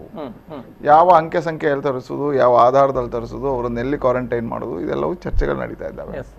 ಮತ್ತೆ ಯಾವ ರೀತಿ ಇಟ್ಕೋಬೇಕು, ಎಲ್ಲೆಲ್ಲಿ ಇಡಬೇಕು. ಈಗ ನಾವು ಮೊನ್ನೆ ಕೆಲವು ಇವತ್ತೆಲ್ಲ ಜಿಲ್ಲೆಗಳಿಗೆ ವಿಸ್ತಾರ ಆಗ್ತಾ ಇದೆ ಕೊರೋನಾ. ಇವತ್ತು ಬೆಳಗಾವಿ, ಮಹಾರಾಷ್ಟ್ರದ ಬಾರ್ಡರ್ ಅತಿ ಹೆಚ್ಚಾಗ್ತಾ ಇದೆ. ನಿಜ ನಿಜ. ಮಹಾರಾಷ್ಟ್ರದಲ್ಲಿ ಕಂಟ್ರೋಲೇ ಸಿಗದೆ ಬೆಳೀತಾ ಇದೆ. ನೀವು ಬಂದ್ರೆ ಅವರನ್ನು ಕ್ವಾರಂಟೈನ್ ಮಾಡ್ಲೇಬೇಕು. 14 ದಿವಸ ಹಾಕ್ಬೇಕು. ಇವರನ್ನು ಲಕ್ಷಗಟ್ಟಲೆ ಜನರನ್ನು ಎಲ್ಲಿ ಹಾಕ್ತಿರಿ? ಊಟ, ವಸತಿ ಎಲ್ಲವನ್ನೂ ವ್ಯವಸ್ಥೆ ಮಾಡಬೇಕು. ತಪಾಸಣೆಗಳನ್ನು ಮಾಡಬೇಕು. ಅನಿವಾಸಿ ಭಾರತೀಯರು ಅದೇ ಲಕ್ಷಗಟ್ಟಲೆ ಜನ ತರ್ತಾ ಇದ್ದೇವೆ ನಾವು. ಅದಕ್ಕೋಸ್ಕರ ಸರ್ಕಾರ ಯೋಚನೆ ಮಾಡ್ತಾ ಇದೆ, ಪ್ರಯತ್ನಗಳನ್ನು ಮಾಡ್ತಾ ಇದೆ. ಏನಾದ್ರೂ ಒಂದು ವ್ಯವಸ್ಥೆಗಳನ್ನ ಕಂಡು ಹಿಡಿತೇವೆ. ಮತ್ತು ಇವತ್ತು ನಿಯಮದ ಅಡಿಯಲ್ಲಿ ಒಂದು ರಾಜ್ಯದಿಂದ ಒಂದು ರಾಜ್ಯಕ್ಕೆ, ಇವತ್ತು ನಮ್ಮ ಜಿಲ್ಲೆಯಲ್ಲಿ, ನಮ್ಮ ರಾಜ್ಯದಲ್ಲಿ ಒಂದು ಜಿಲ್ಲೆಯಿಂದ ಇನ್ನೊಂದು ಜಿಲ್ಲೆಗೆ ಹೋಗುವಾಗಿಲ್ಲ. ಎಲ್ಲಿವರೆಗೆ ಅಂತ ಹೇಳಿದ್ರೆ, ದಕ್ಷಿಣ ಕನ್ನಡ ಜಿಲ್ಲೆಯವರು ಇದು ರೆಡ್ ಅಲರ್ಟ್ ಆಗಿರೋ ಜಿಲ್ಲೆ, ಪಕ್ಕದ ಕೊಡಗಿಗೆ ಹೋಗುವಾಗಿಲ್ಲ, ಹಾಸನಕ್ಕೆ ಯಾಕಂದ್ರೆ ಅಲ್ಲಿಲ್ಲ. ಹಾಗಾಗಿ DC ಪಾಸ್ ಆಗಬೇಕು, ಅನಿವಾರ್ಯ ಇದ್ದಿರಬೇಕು, ಇದೆಲ್ಲ ಇದೆ. ಹಾಗಾಗಿ ಅವ್ರು ಕೇಳಿರುವಂತ ಅವರ ಕಷ್ಟದ ಇದೆಲ್ಲ ನಮ್ಗೆ ಗೊತ್ತಿದೆ. ಖಂಡಿತವಾಗಿ ಮಹಾರಾಷ್ಟ್ರದ ಕನ್ನಡಿಗರೊಟ್ಟಿಗೆ, ನಮ್ಮ ಜಿಲ್ಲೆಯವರೊಟ್ಟಿಗೆ, ಅನಿವಾಸಿ ಭಾರತೀಯರೊಟ್ಟಿಗೆ ನಾವಿದ್ದೇವೆ. ಎಲ್ಲ ರೀತಿಯ ಚರ್ಚೆಗಳನ್ನು ಮಾಡ್ತಾ ಇದ್ದೇವೆ. ಏನು ಸಹಕಾರ ಕೊಡಬೇಕು ಅದನ್ನು ಕೊಟ್ಟು ತರುವಂತ. ಅಂದ್ರೆ ಇಂತಹ ಸನ್ನಿವೇಶಗಳಲ್ಲಿ, ಅಂದ್ರೆ ಹೊರ ರಾಜ್ಯಗಳಲ್ಲಿ ಈಗ ಕನಿಷ್ಠ ಮೂಲಭೂತ ಅವಶ್ಯಕತೆಗಳಿದ್ರೆ ಓಕೆ, ಇನ್ನೂ ಕೆಲವರು ಅಲ್ಲಲ್ಲಿ ಸಿಲುಕಿಕೊಂಡಿದ್ದಾರೆ ಅನ್ನುವಂತಹ ಮಾಹಿತಿಗಳು. ಸೊ ಅಂತಹ ಸಂದರ್ಭದಲ್ಲಿ ಇಲ್ಲಿನ ಜಿಲ್ಲಾಧಿಕಾರಿಗಳ ಮೂಲಕ ಅಥವಾ ಸರ್ಕಾರದ ಮಟ್ಟದಲ್ಲಿ ಅಲ್ಲಿನ ಅಧಿಕಾರಿಗಳ ಜೊತೆಗೆ ಮಾತನಾಡಿ ಅವರಿಗೆ ಒಂದು ವ್ಯವಸ್ಥೆಯನ್ನ ಕಲ್ಪಿಸುವಂತಹ ಕೆಲಸಗಳನ್ನ ಮಾಡಬಹುದು ಅನ್ನುವಂಥದ್ದು. ಸೊ ಆ ನಿಟ್ಟಿನಲ್ಲಿ ಈಗಾಗಲೇ ಪ್ರಯತ್ನಗಳಾಗ್ತಾ ಇದೆ ಎಲ್ಲಾ ಕಡೆಗಳಲ್ಲಿ. ನಾವು ನೋಡಿ, ಈಗ ಇಲ್ಲಿ ತುಂಬಾ ಜನ ಹೊರ ರಾಜ್ಯದವರಿದ್ದಾರೆ. ಹುಡುಕಿ ಅವ್ರಿಗೆ ಆಹಾರದ ವ್ಯವಸ್ಥೆಗಳನ್ನು ಮಾಡ್ತೀವಿ. ಯಾರು ಫೋನ್ ಮಾಡಿದ್ರು ನಮ್ಮ ಕಡೆಯಿಂದ ವ್ಯವಸ್ಥೆಗಳನ್ನು. ಹಾಗೆ ನಾವು ಮಹಾರಾಷ್ಟ್ರ ಸರ್ಕಾರದಲ್ಲಿ ಮಾತನಾಡಿದ್ದೇವೆ, ಅಲ್ಲಿರ್ತಕ್ಕಂಥ ನಮ್ಮ ಜಿಲ್ಲೆಯವರ ಹತ್ರ, ಪ್ರಮುಖರ ಹತ್ರ ಮಾತನಾಡಿದ್ದೇವೆ, ಅಲ್ಲಿರ್ತಕ್ಕಂಥ ಉದ್ಯಮಿಗಳ ಹತ್ರ ಮಾತನಾಡಿದ್ದೇವೆ. ಬೇರೆ ಬೇರೆ ರಾಜ್ಯಗಳ ಜಿಲ್ಲೆಗಳಿಗೆ ನಮಗೆ ದೂರವಾಣಿ ಬಂದರೆ ಅಲ್ಲಿ ವ್ಯವಸ್ಥೆ ಮಾಡ್ತೀವಿ. ಇದು ನಿರಂತರ ಮಾಡ್ತಾ ಇದೆ, ಇನ್ನಷ್ಟು ಮಾಡ್ತದೆ. ಮತ್ತೊಂದು ಕರೆ ಇದೆ. Hello hello hello hello sir, ನಮಸ್ತೆ. ಹಲೋ ಹಲೋ ಹಲೋ ಸರ್, ನಮಸ್ತೆ. ನಮಸ್ತೆ. ತಮ್ಮ ಹೆಸರು ಸರ್? ಎಲ್ಲಿಂದ ಕಾಲ್ ಮಾಡ್ತಿದ್ದೀರಾ? ಎಸ್ ಸರ್, ಮಾತಾಡಿ. ತಮ್ಮ ಪ್ರಶ್ನೆ ಇದ್ರೆ ಅಥವಾ ಅಭಿಪ್ರಾಯಗಳಿದ್ರೆ ಹೇಳ್ಬೋದು. ಸಂಸದರಿದ್ದಾರೆ. ಎಸ್, ಮಾತಾಡಿ ಸರ್, ಮಾತಾಡಿ. ಸರ್, ಕಟ್ತೀನಿ. ಮೊನ್ನೆ ಲಾಕ್ಡೌನ್ ಆದ್ದರಿಂದ ಮಾರ್ಚ್ 22 ಕೂಲಿ ಕಾರ್ಮಿಕರಿಗೆ ಸಂಬಳ ಕೊಡ್ತಿಲ್ಲ. ಎಲ್ಲಿ ಸರ್? ಸರ್, ತಮ್ಮ ಧ್ವನಿ ಸ್ಪಷ್ಟವಾಗಿ ಕೇಳಿಸ್ತಾ ಇಲ್ಲ. ಏನ್ ಸಮಸ್ಯೆ? MRPL company. MRPL company. Yes, ಹೇಳಿ. ಹೌದು, ಮೊನ್ನೆ ಲಾಕ್ಡೌನ್ ಮಾರ್ಚ್ 22 31 ತನಕ ಆಗಿದೆ. ಅದರದ್ದು ಸಂಬಳ ಹಾಕ್ಲಿಲ್ಲ ಕಂಪನಿ. ಗುತ್ತಿಗೆ ಕೂಲಿ ಕಾರ್ಮಿಕರಿಗೆ. ಗುತ್ತಿಗೆ ಕೂಲಿ ಕಾರ್ಮಿಕರಿಗೆ ಸಂಬಳ ಪೇಮೆಂಟ್ ಸಂಬಳ ಮಾಡಲಿಲ್ಲ. ಎಸ್, ಧನ್ಯವಾದಗಳು ಸರ್ ಕರೆಯನ್ನ ಮಾಡಿದ್ದಕ್ಕಾಗಿ. ಎಸ್, ಅಂದ್ರೆ ಈ ನಿಟ್ಟಿನಲ್ಲಿ ಸರ್ಕಾರ ಸೂಚನೆಯನ್ನು ಕೊಟ್ಟಿದೆ, ಯಾರ ಸಂಬಳವನ್ನ ಕಡಿತ ಮಾಡುವಾಗಿಲ್ಲ. ಇದು ಒಂದು ಸರ್ಕಾರಕ್ಕೆ ಸಂಬಂಧಪಟ್ಟಿರ್ತಕ್ಕಂಥ ಸಂಸ್ಥೆ. ನಾಳೆ ನಾನು ಅದನ್ನು ಕರೆಸಿ ಕೇಳ್ತೇನೆ, ಯಾಕೆ ಅನ್ನೋದು ಸಮಸ್ಯೆ ಇದ್ದರೆ ಪರಿಹಾರ ಮಾಡಿಕೊಡ್ತೇನೆ. ಎಸ್, ಪ್ರಶ್ನೆಗಳು ಇನ್ನಷ್ಟಿದೆ. ಮಾತನಾಡಬೇಕಾಗಿರುವಂಥದ್ದು ಜಿಲ್ಲೆಗೆ ಸಂಬಂಧಪಟ್ಟ ಹಾಗೆ ವ್ಯವಸ್ಥೆಗಳ ಬಗ್ಗೆ. ವಾಪಸ್ ಬರ್ತೇನೆ ಒಂದು ಸಣ್ಣ ವಿರಾಮವನ್ನು ತೆಗೆದುಕೊಂಡು. ಎಸ್, ಕೊರೋನಾ ಎಚ್ಚರ ವಿಶೇಷ ನೇರ ಪ್ರಸಾರ ಕಾರ್ಯಕ್ರಮ ಮುಂದುವರಿಯುತ್ತದೆ. ದೃಢಪಟ್ಟ ಕೊರೋನಾ ಸೋಂಕಿತ ವ್ಯಕ್ತಿಗಳಿಂದ ಅಂತರ ಕಾಯ್ದುಕೊಳ್ಳಲು ಇಲ್ಲಿದೆ ಸುಲಭ ವಿಧಾನ. ಕೇಂದ್ರ ಆರೋಗ್ಯ ಮತ್ತು ಕುಟುಂಬ ಕಲ್ಯಾಣ ಇಲಾಖೆ ಬಿಡುಗಡೆ ಮಾಡಿರುವ ಆರೋಗ್ಯ ಸೇತು ಅಪ್ಲಿಕೇಶನ್ ಅನ್ನು ನಿಮ್ಮ ಫೋನ್ಗೆ ಇನ್ಸ್ಟಾಲ್ ಮಾಡಿ, ತಮ್ಮ ವಿವರಗಳನ್ನು ನೀಡಿ ಆಕ್ಟಿವೇಟ್ ಮಾಡಿ. ಲೊಕೇಶನ್ ಶೇರಿಂಗ್ ಮತ್ತು ಬ್ಲೂಟೂತ್ ಅನ್ನು ಯಾವಾಗಲೂ ಆನ್ ನಲ್ಲಿ ಇಡಿ. ಒಂದು ವೇಳೆ ದೃಢಪಟ್ಟ ಕೊರೋನಾ ಸೋಂಕಿತ ವ್ಯಕ್ತಿ ತಮ್ಮ ಸಮೀಪಕ್ಕೆ ಬಂದಲ್ಲಿ ನಿಮ್ಮ ಫೋನ್ ಮುನ್ನೆಚ್ಚರಿಕೆ ಸುರಕ್ಷಿತ ಅಂತರ ಕಾಯ್ದುಕೊಳ್ಳಬಹುದು. 13 ಭಾಷೆಗಳಲ್ಲಿ ಲಭ್ಯವಿರುವ ಈ ಆಪ್ನಲ್ಲಿ ಕೊರೋನಾ ಸೋಂಕನ್ನು ತಡೆಯಲು ಹಲವಾರು ಮಾಹಿತಿಯನ್ನು ಸಹ ಪಡೆಯಬಹುದು. ಇದಲ್ಲದೆ ರಾಜ್ಯ ಸರ್ಕಾರ ವಾಟ್ಸ್ಆಪ್ನಲ್ಲಿ ಕೊರೋನಾ ಸಹಾಯ ವೇದಿಕೆ ತೆರೆದಿದ್ದು, ನಾಗರಿಕರು ಸಂದೇಶ ಕಳಿಸಿ ಕರ್ನಾಟಕದ ಇತ್ತೀಚಿನ ಮತ್ತು ಅಧಿಕೃತ ಮಾಹಿತಿಗಳನ್ನು ಪಡೆಯಬಹುದು. ಮಾನ್ಯ ಪ್ರಧಾನಮಂತ್ರಿಗಳು ನಿರ್ದೇಶನದಂತೆ ತಾವೆಲ್ಲರೂ ಆರೋಗ್ಯ ಸೇತು ಆಪ್ ಬಳಸಿ ಸುರಕ್ಷಿತ ಅಂತರ ಮತ್ತು ಸಲಹೆಗಳನ್ನು ಪಾಲಿಸಿ. ಇದಲ್ಲದೆ ನಮ್ಮ ಸರ್ಕಾರ ಕೊರೋನಾ ಸಹಾಯವಾಣಿಯನ್ನ ವಾಟ್ಸಾಪ್ ಗ್ರೂಪ್ ನಲ್ಲಿ ಆರಂಭಿಸಿದೆ. ಇದರ ಉಪಯೋಗವನ್ನ ತಾವೆಲ್ಲರೂ ಬಳಸಿಕೊಳ್ಳಿ. ಬನ್ನಿ, ನಮ್ಮೊಂದಿಗೆ ಕೈ ಜೋಡಿಸಿ.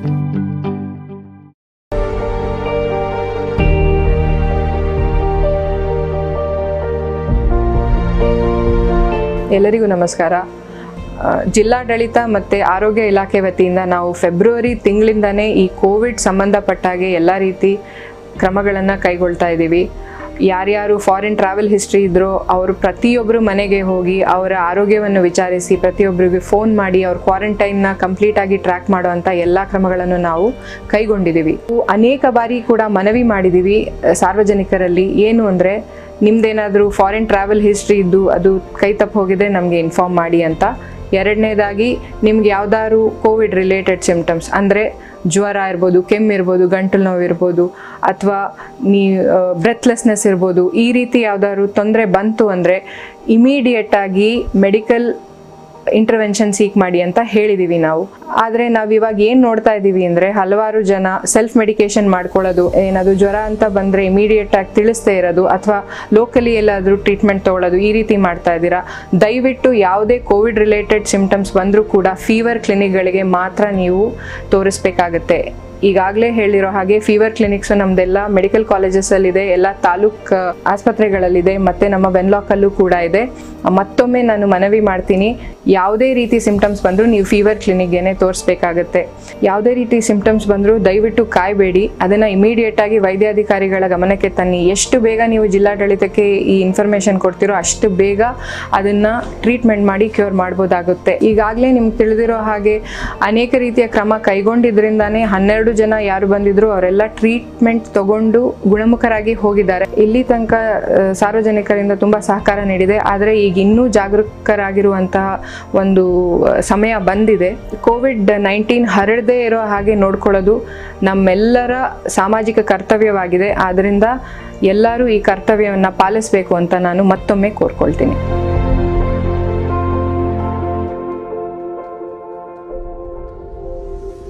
ಮಾನವನ ದೇಹದ ರಕ್ತನಾಳಗಳಲ್ಲಿ ಹರಿಯುವ ಚಲಿಸುವ ರಕ್ತವು ಸಾಮಾನ್ಯಕ್ಕಿಂತ ಅಧಿಕ ಒತ್ತಡದಲ್ಲಿ ಹರಿಯುವ ಚಲಿಸುವ ಕ್ರಿಯೆಯೇ ಅಧಿಕ ರಕ್ತದೊತ್ತಡ. ಪದೇ ಪದೇ ತಲೆನೋವು, ತಲೆ ತಿರುಗುವುದು, ಉಸಿರಾಟದ ಸಮಸ್ಯೆ, ದೃಷ್ಟಿಯ ಸಮಸ್ಯೆಗಳು, ಅನಿಯಮಿತ ಹೃದಯದ ಬಡಿತ ಇವೆಲ್ಲವೂ ಅಧಿಕ ರಕ್ತದೊತ್ತಡದ ಲಕ್ಷಣಗಳು. ಇದೆಲ್ಲ ಕಂಡು ಬಂದರೆ ತಕ್ಷಣವೇ ಹತ್ತಿರದ ಆಸ್ಪತ್ರೆಗೆ ಭೇಟಿ ನೀಡಿ ಚಿಕಿತ್ಸೆ ಪಡೆದುಕೊಳ್ಳಿ. ನಿಯಂತ್ರಿಸುವ ವಿಧಾನ: ಉಪ್ಪು, ಉಪ್ಪಿನಕಾಯಿ, ಕರಿದ ಪದಾರ್ಥಗಳನ್ನು ಸೇವಿಸಬಾರದು. ಧೂಮಪಾನ, ಮದ್ಯಪಾನ ಮತ್ತು ತಂಬಾಕು ಪದಾರ್ಥಗಳನ್ನು ಸೇವಿಸಬಾರದು. ದಿನನಿತ್ಯ ದೈಹಿಕ ಚಟುವಟಿಕೆ, ಯೋಗ ಮತ್ತು ವ್ಯಾಯಾಮವನ್ನು ತಪ್ಪದೇ ಮಾಡಿ. ತಮ್ಮ ಬಿಪಿಯನ್ನು ನಿಯಮಿತವಾಗಿ ಹತ್ತಿರದ ಆರೋಗ್ಯ ಕೇಂದ್ರದಲ್ಲಿ ಪರೀಕ್ಷಿಸಿ ಮತ್ತು ಸಲಹೆ ಪಡೆದುಕೊಂಡು ಮುಂಜಾಗ್ರತೆ ವಹಿಸಿ. ಪ್ರಕಟಣೆ ಜಿಲ್ಲಾ ಎನ್ಸಿಡಿ ಕೋಶ, ಆರೋಗ್ಯ ಮತ್ತು ಕುಟುಂಬ ಕಲ್ಯಾಣ ಇಲಾಖೆ, ದಕ್ಷಿಣ ಕನ್ನಡ ಜಿಲ್ಲೆ, ಮಂಗಳೂರು. ರಕ್ತದಲ್ಲಿ ಸಕ್ಕರೆಯ ಅಂಶ ಹೆಚ್ಚಾಗುವ ಸ್ಥಿತಿಯೇ ಸಕ್ಕರೆ ಕಾಯಿಲೆ ಅಥವಾ ಡಯಾಬಿಟಿಸ್. ಸಕ್ಕರೆ ಕಾಯಿಲೆಯ ರೋಗಲಕ್ಷಣಗಳು: ಒಣಗಿದ ಬಾಯಿ, ವಿಪರೀತ ಬಾಯಾರಿಕೆ, ಪದೇ ಪದೇ ಮೂತ್ರ ವಿಸರ್ಜನೆ, ಅರೆನಿದ್ರಾವಸ್ಥೆ, ಆಯಾಸ, ಬೆವರುವುದು, ತಲೆನೋವು, ಹಸಿವು, ತಲೆ ತಿರುಗುವುದು, ದೇಹದಲ್ಲಿ ನಡುಕ ಇವೆಲ್ಲವೂ ಸಕ್ಕರೆ ಕಾಯಿಲೆಯ ಲಕ್ಷಣಗಳು. ಈ ಲಕ್ಷಣಗಳು ಕಂಡುಬಂದರೆ ಕೂಡಲೇ ಹತ್ತಿರದ ಆಸ್ಪತ್ರೆಗೆ ಭೇಟಿ ನೀಡಿ ಚಿಕಿತ್ಸೆ ಪಡೆದುಕೊಳ್ಳಿ. ಸಕ್ಕರೆ ಕಾಯಿಲೆಯನ್ನು ನಿಯಂತ್ರಣ ಮಾಡುವ ವಿಧಾನ: 30 ವರ್ಷ ವಯಸ್ಸಿನ ನಂತರ ವರ್ಷಕ್ಕೊಮ್ಮೆ ರಕ್ತ ಪರೀಕ್ಷೆ ಮಾಡಿಸಿ. ಸಿಹಿ ತಿಂಡಿಗಳನ್ನು ತಿನ್ನುವುದು ಕಡಿಮೆ ಮಾಡಿರಿ ಮತ್ತು ಹಣ್ಣು, ತರಕಾರಿಗಳನ್ನು ಹೆಚ್ಚು ಹೆಚ್ಚು ಸೇವಿಸಿ. ನಿಯಮಿತ ವ್ಯಾಯಾಮ, ದೈಹಿಕ ಚಟುವಟಿಕೆಗಳನ್ನು ಮಾಡಿ.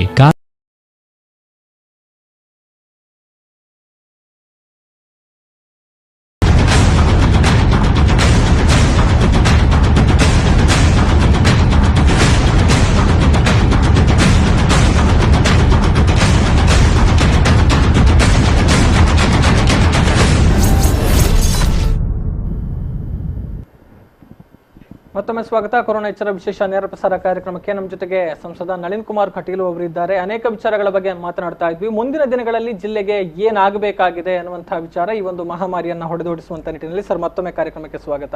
ಸರ್, ಈಗ ನಾವು ಲಾಕ್ಡೌನ್ ಅನ್ನ ನೋಡ್ತಾ ಇದ್ದೇವೆ. ಮಂಗಳೂರಿನಲ್ಲಿ ಕೂಡ ಜಿಲ್ಲೆಯಾದ್ಯಂತ ಕಟ್ಟುನಿಟ್ಟಿನ ನಿಯಮಗಳು ಜಾರಿಯಲ್ಲಿದೆ ಅನ್ನುವಂಥದ್ದು. ಸೊ ತಾವು ಗಮನಿಸಿದ ಹಾಗೆ ಈ ಒಂದು ಲಾಕ್ಡೌನ್ ನ ಆಶಯ ಏನಿದೆ, ಅದು ಸಮರ್ಪಕವಾಗಿ ಈಡೇರಿಕೆ ಆಗ್ತಾ ಇದೆಯಾ ಅನ್ನುವಂಥದ್ದು ತಾವು ಕಂಡ ಹಾಗೆ? ಇಲ್ಲ, ಇದು ಒಂದೇ ಇದರಿಂದ ಇದನ್ನು ನಿಯಂತ್ರಣ ಮಾಡಬೇಕು, ಸಾಮಾಜಿಕ ಅಂತರ. ನಿಜ ನಿಜ, ಅದು ಪಾಲನೆ ಆಗ್ತಾ ಇದೆಯಾ ಅನ್ನುವಂಥ ಪಾಲನೆ ಆಗಬೇಕು. ಈಗ ಇದಕ್ಕೆ ಬೇರೆ ದಾರಿಯೇ ಇಲ್ಲ. ಕೇಳಿದ್ರೆ ಇದಕ್ಕೆ ಔಷಧಿಯಿಂದ ಗುಣ ಆಗುವಂಥದ್ದಲ್ಲ, ನಿಜ. ಬರುವುದನ್ನೇ ತಡೆಯುವುದು ಹ್ಮ್ ದಾರಿ ಇದಕ್ಕೆ. ಹ್ಮ್ ಅದಕ್ಕೆ ಹೇಳಿರುವಂಥದ್ದು, ಅದಕ್ಕೆ ಲಾಕ್ಡೌನ್ ಅನ್ನು ಘೋಷಣೆ ಮಾಡಿದರು. ಎಸ್, ಅಂದ್ರೆ ಈಗ 12 ಗಂಟೆಯ ತನಕ ಅವಕಾಶಗಳಿದೆ, ಇಷ್ಟು ಅವಧಿ ಬೇಕಿತ್ತ ಅನ್ನುವಂಥದ್ದು ಕೆಲವೊಂದು ಪ್ರಜ್ಞಾವಂತ ನಾಗರಿಕರಿಂದ ಕೂಡ ವ್ಯಕ್ತವಾಗ್ತಾ ಇದೆ. ಯಾಕಂತ ಹೇಳಿದ್ರೆ ಇತ್ತೀಚಿನ ದಿನಗಳಲ್ಲಿ ನಾವು ವಾಹನಗಳ ದಟ್ಟಣೆಯನ್ನ ನೋಡಬಹುದು, ಅಂಗಡಿ ಮಳಿಗೆಗಳ ಮುಂದೆ ಜನರ ದಟ್ಟಣೆಯನ್ನ ನೋಡಿದಂತ ಸಂದರ್ಭದಲ್ಲಿ ಉದ್ಭವ ಆಗ್ತಾ ಇರುವಂತಹ ಪ್ರಶ್ನೆ, ಇಷ್ಟು ಅವಕಾಶಗಳು ಬೇಕಿತ್ತ? ಅಂದ್ರೆ ಪ್ರತಿದಿನ ಈಗ ಅವಕಾಶ ಇದೆ, ಇಷ್ಟು ಟೈಮ್ ಬೇಕಿತ್ತ ಅನ್ನುವಂಥದ್ದು? ಈಗ ಒಂದು, ನಾವು ಪ್ರಥಮ ಬಾರಿಗೆ ಲಾಕ್ಡೌನ್ ಆದಾಗ ಎಸ್ ಎಸ್ ಕೂತು ಚರ್ಚೆ ಮಾಡಿ ತತ್ಕ್ಷಣದಿಂದ ಪೂರ್ತಿ ಬಂದ್ ಮಾಡಿದರೆ ಸಮಸ್ಯೆ ಆದಿತ್ತು. ಆಗ ನಮ್ಮಲ್ಲಿ ಇದು ಕ್ವಾರಂಟೈನಿಗೆ ಬರುವವರು ಜಾಸ್ತಿ ಇದ್ರು, ಪ್ರಕರಣಗಳು ಜಾಸ್ತಿ ಆಗ್ತಾ ಇತ್ತು. ಹೌದು ಹೌದು. ಆಗೆಲ್ಲ ಪ್ರಕರಣಗಳು ಕಾಸರಗೋಡು ಮೂಲ, ಭಟ್ಕಳ ಮೂಲ ಇತ್ತು, ದುಬೈಯಿಂದ ಬರುವಂಥವರು. ಆಗ ನಾವು ಏನು ಮಾಡಿದೆವು, 3 ದಿವಸದ ನಂತರ ಲಾಕ್ಡೌನ್ ಘೋಷಣೆ ಆದಮೇಲೆ ಜಾಸ್ತಿ ಆದ ಕೂಡಲೇ ನಾವು 3 ದಿವಸ ಸಂಪೂರ್ಣ ಬಂದಿಗೆ ಕರೆ ಕೊಟ್ಟು ಲಾಕ್ಡೌನ್ ಸ್ಟ್ರಿಕ್ಟ್ ಆಗಿ ಮಾಡಿ, ಆಗ ಮತ್ತೆ ನಿಯಂತ್ರಣಕ್ಕೆ ಬಂತು. ಪೂರ್ತಿ ಲಾಕ್ಡೌನ್ ಮಾಡಿದಾಗ ನಿಮಗೆ ಪಾಸಿಟಿವ್ ಪ್ರಕರಣಗಳು ಕಡಿಮೆ ಬಂತು. ಆಗ ಎಲ್ಲರದ್ದು ಬೇಡಿಕೆ ಬಂತು, ಭಾಳ ಜನರಿಗೆ ಸಮಸ್ಯೆ ಆಗ್ತಾ ಇದೆ, 3 ದಿವಸಕ್ಕೆ ಒಂದ್ಸಾರಿ ಬಿಡಬೇಕು ಅಂತ ಹೇಳಿ ತೀರ್ಮಾನಗಳನ್ನು ಕೂತು ನಾವು ಚರ್ಚೆ ಮಾಡಿದಾಗ 1 ದಿವಸ ಬಿಟ್ಟೆವು. ಅವತ್ತು ಇಡೀ ಮಂಗಳೂರಿನಲ್ಲಿ ಗ್ರಾಮಾಂತರಗಳಲ್ಲಿ ಸಿಕ್ಕಾಪಟ್ಟೆ ರಶ್ ಆಯಿತು. ನಿಜ ನಿಜ. ನನಗೆ ಆಶ್ಚರ್ಯ ಆಯಿತು, ಯಾಕಂದರೆ ಅಷ್ಟು ಸಮಸ್ಯೆಗಳು ಜನರಲ್ಲಿ ಇರಲಿಲ್ಲ. ಆದರೆ ಜನರಿಗೆ ಒಂದು ಭಯ ಇತ್ತು, ಅಂಗಡಿ ಸಾಮಾನುಗಳು ನಾಳೆಯಿಂದ ಸಿಗ್ತದೋ ಇಲ್ವೋ ಅನ್ನೋ, ನಾಳಿನ ಪರಿಸ್ಥಿತಿ ಏನು ಅನ್ನೋದು ಗೊತ್ತಿರಲಿಲ್ಲ. ಆದರೆ ಜನ ಏಕಾಏಕಿ ಮುಗಿಬಿದ್ರು. ಇದರಿಂದ ಇನ್ನು ಸಮಸ್ಯೆ ಆಗ್ತದೆ ಅಂತ ಹೇಳೋ ಕಾರಣಕ್ಕೋಸ್ಕರ, ಮತ್ತು ಸ್ವಲ್ಪ ಪಾಸಿಟಿವ್ ಕಡಿಮೆ ಇದೆ ಅಂತ ಹೇಳೋ ಕಾರಣಕ್ಕೋಸ್ಕರ ಸ್ವಲ್ಪ ನಾವೇನು ಮಾಡಿದೆವು, ನನಗೆ ಅನ್ನಿಸೋದು ದಕ್ಷಿಣ ಕನ್ನಡ ಜಿಲ್ಲೆಯಲ್ಲಿ ಅಥವಾ ಈಗಿನ ವ್ಯವಸ್ಥೆಯಲ್ಲಿ ಈಗ ನಾವು ರೇಷನ್ಗಳನ್ನು ಎಲ್ಲ ಮನೆಗಳಿಗೆ ತಲುಪಿಸಿದ್ದೇವೆ. ಯಾರು APL ಇದೆ, ಯಾರು BPL ಇದೆ, ಎಲ್ರಿಗೂ ನಮ್ಮ ಈಗ 100% ಮೊನ್ನೆ 1 ರೌಂಡ್ ಹೋಗಿದೆ, 2ನೇ ರೌಂಡ್ ಹೋಗ್ತಾ ಇದೆ. ಯಾರಿಗೆ APL ಇಲ್ಲ, BPL ಇಲ್ಲ ಅಂತವರಿಗೆ ಕಿಟ್ಗಳನ್ನು ಎಲ್ಲ ಸಂಘ ಸಂಸ್ಥೆಗಳು, ಎಲ್ಲ ಪಾರ್ಟಿಯವರು, ಎಲ್ಲ ದೇವಸ್ಥಾನಗಳು ಕೊಡ್ತಾ ಇದ್ದಾವೆ. ಯಾರಿಗೆ ಆಹಾರಗಳಿಲ್ಲೋ ಅವ್ರಿಗೆ 16,000 ಜನರಿಗೆ ದಿವಸ ನಾವು ಊಟ ಹಾಕ್ತಾ ಇದ್ದೇವೆ, ದೇವಸ್ಥಾನಗಳಿಂದ, ಬೇರೆ ಬೇರೆ ಸಂಘ ಸಂಸ್ಥೆಗಳಿಂದ ಹಿಡಿದು. ಇಷ್ಟೆಲ್ಲ ಆದ್ರೂ ನನಗೆ ಅನಿಸೋದು ಈಗಲೂ ಅಂಗಡಿಗೆ ಜನ ಯಾಕೆ ಬರ್ತಾರೆ, ನಮಗೂ ಸಂಶಯ. ಸುಮ್ಮನೆ ಮನೆಯಲ್ಲಿ ಕೂತ್ಕೊಳ್ಳಿಕ್ಕೆ ಆಗದವ ಬರ್ತಾನ ಅಂತ ಅನಿಸ್ತದೆ. ಯಾಕೆ ದಿವಸ ನೀವು 100 ಗ್ರಾಮ್ ಅಕ್ಕಿ ತಗೊಂಡೋಗಿ ಅಡಿಗೆ ಮಾಡುವ ಯಾರಿಲ್ಲ, ದಿವಸ ತರಕಾರಿ ತಗೊಂಡೋಗಿ, ಇವತ್ತು ವ್ಯವಸ್ಥೆ ಇದೆ, ನೀವು ತಗೊಂಡೋಗಿ 1 ವಾರಕ್ಕೆ ಬೇಕಾದ ಫ್ರಿಜ್ಜಲ್ಲಿ ಇಡಿ. ಇವತ್ತು ಅಂಗಡಿಗಳ ಮುಂದೆ ಜನ ನಿಲ್ಲುವಂಥದ್ದು, ಅದನ್ನು ಸಾಮಾಜಿಕ ಅಂತರವನ್ನು ಕಾಯ್ದುಕೊಳ್ಳದೆ ನಿಲ್ಲತಕ್ಕಂಥದ್ದು, ಇದು ಸಮಸ್ಯೆಯಾಗಿ ಕಾಡ್ತಾ ಇದೆ. ಹಾಗಾಗಿ ನಾವು ನಿಶ್ಚಯ ಮಾಡಿ, ನಿನ್ನೆ ಬಂಟ್ವಾಳದಲ್ಲಿ ನಾನು ಹೋಗಿದ್ದೆ ಪ್ರಕರಣ ಆದ್ಮೇಲೆ. ನನಗೆ ನಿನ್ನೆ ನೋಡಿದಾಗ ಏನನ್ನಿಸ್ತು, ನಾನು ಮಂಗಳೂರಿಂದ ಬಂಟ್ವಾಳಕ್ಕೆ ಹೋದ, ಮೀಟಿಂಗ್ ಕರೆದಿದ್ದೆ. ಹೋಗ್ತಾ ಇರ್ಬೇಕಾದ್ರೆ ಬಂಟ್ವಾಳದ ಕೈಕಂಬದಿಂದ BC ರೋಡ್ ಪೇಟೆವರೆಗೆ ಒಂದು 2,000 ವೆಹಿಕಲ್ಗಳು ನಿಂತಿದ್ದಾವೆ, ಎಲ್ಲ ಅಂಗಡಿ ಆದ್ರೂ ಜನ. ನನಗೆ ಆಶ್ಚರ್ಯ ಆಯ್ತು, ಮುಂಚಿನ ದಿವಸ ಇಷ್ಟು ದೊಡ್ಡ ಪ್ರಕರಣ ಆಗಿದೆ. ಜನರಿಗೆ ಒಂದು ಸಣ್ಣ ಭಯ ಇರಬೇಕು, ಸಣ್ಣದಾಗಿರ್ತಕ್ಕಂಥ ಜಾಗೃತಿ ಇರಬೇಕು. ಅದಕ್ಕೆ ಮತ್ತೆ ನಾನು ನಿನ್ನೆಯಿಂದ ಸ್ಟ್ರಿಕ್ಟ್ ಮಾಡ್ಲಿಕ್ಕೆ ಹೇಳಿದ್ದೇನೆ. ಇವತ್ತು ನನಗೆ ಅನಿಸ್ತದೆ, ಇವತ್ತು ಪ್ರಕರಣಗಳು ಸ್ವಲ್ಪ ಜಾಸ್ತಿ ಆಗುವ ಹಂತಕ್ಕೆ ಬಂದಿರೋದ್ರಿಂದ ಇನ್ನೂ ಅಷ್ಟು ಒಂದು ಕಠಿಣವಾಗಿರ್ತಕ್ಕಂಥ ತೀರ್ಮಾನಗಳನ್ನು ತಗೊಳ್ಬೇಕು. ನೀವು ಹೇಳಿದಾಗೆ ಏನು 7ರಿಂದ 12 ಇದೆ, ಅದನ್ನು ಕಡಿಮೆ ಮಾಡಬೇಕು ಅಥವಾ ಎಷ್ಟು ದಿವಸಕ್ಕೆ ಒಂದ್ಸಾರಿ ಮಾಡಬೇಕು, ಇದನ್ನು ಚರ್ಚೆ ಮಾಡಬೇಕಾದ ಅನಿವಾರ್ಯತೆ ಇದೆ. ಅಂತಹ ಪರಿಸ್ಥಿತಿ ಉದ್ಭವ ಆಗಿದೆ ಅನ್ನುವಂಥದ್ದು. ಅದರ ಜೊತೆಗೆ ಈ ಹಿಂದೆ ಒಂದು ವ್ಯವಸ್ಥೆಯನ್ನ ಮಾಡುವಂತಹ ಚಿಂತನೆಗಳು ಜಿಲ್ಲಾಡಳಿತದ ಅಥವಾ ತಮ್ಮ ಮೂಲಕ ಎಲ್ಲ ಆಗಿತ್ತು. ಅಂದ್ರೆ ಮನೆ ಮನೆಗೆ ಜಿಲ್ಲಾಡಳಿತದಿಂದಲೇ ಆಹಾರ ವಸ್ತುಗಳನ್ನು ಪೂರೈಕೆ ಮಾಡುವಂತಹ ವಿಚಾರಗಳು.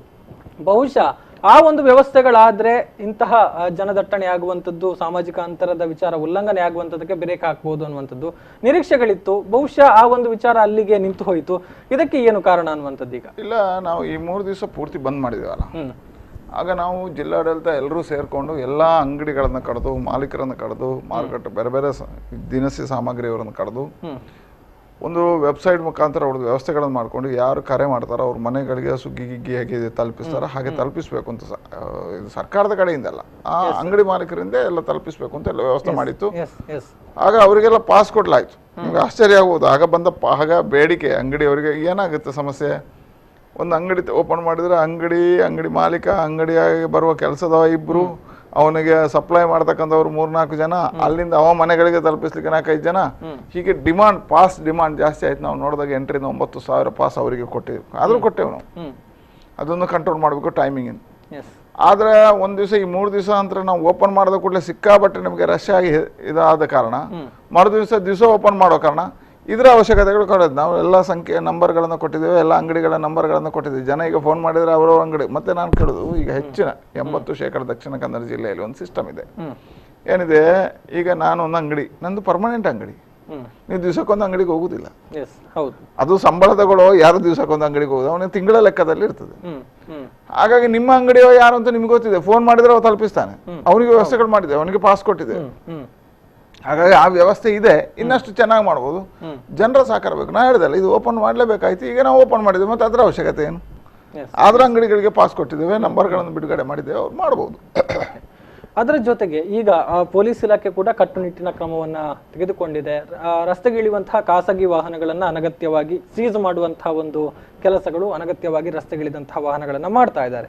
ಅಂದ್ರೆ ಇಲ್ಲಿ ಇರುವಂತಹ ಗೊಂದಲ, ಅಲ್ಲೂ ಕೂಡ ಕೆಲವೊಂದು ಲೋಪದೋಷಗಳಿದೆ ಅನ್ನುವಂತಹ ಆರೋಪಗಳು. ಅಂದ್ರೆ ಕೆಲವೊಂದು ವಾಹನಗಳಿಗೆ ತಪಾಸಣೆ ಮಾಡದೇ ಬಿಡ್ತಾರೆ, ಎಲ್ಲ ಸಮಯದಲ್ಲೂ ಕೂಡ ಕಟ್ಟುನಿಟ್ಟಾಗಿ ಮಾಡೋದಿಲ್ಲ. ಆದ್ರೆ ಏನೋ ಒಂದು ಅನಿವಾರ್ಯ ಕಾರಣಕ್ಕಾಗಿ ಬಂದಂತವರನ್ನ ಅಲ್ಲಿ ಅಂತಹ ವಾಹನಗಳನ್ನ ಸೀಸ್ ಮಾಡಲಾಗ್ತಾ ಇದೆ ಅನ್ನುವಂತಹ ಆರೋಪಗಳು. ತಮ್ಮ ಗಮನಕ್ಕೆ ಇಂತ ಯಾವ್ದಾದ್ರು ಪ್ರಕರಣಗಳು ಬಂದಿದೆಯಾ ಅನ್ನುವಂಥದ್ದು? ಇಲ್ಲ, ವಿನಾಕಾರಣ ಯಾರ್ದು ಸೀಸ್ ಮಾಡ್ತಾ ಇಲ್ಲ.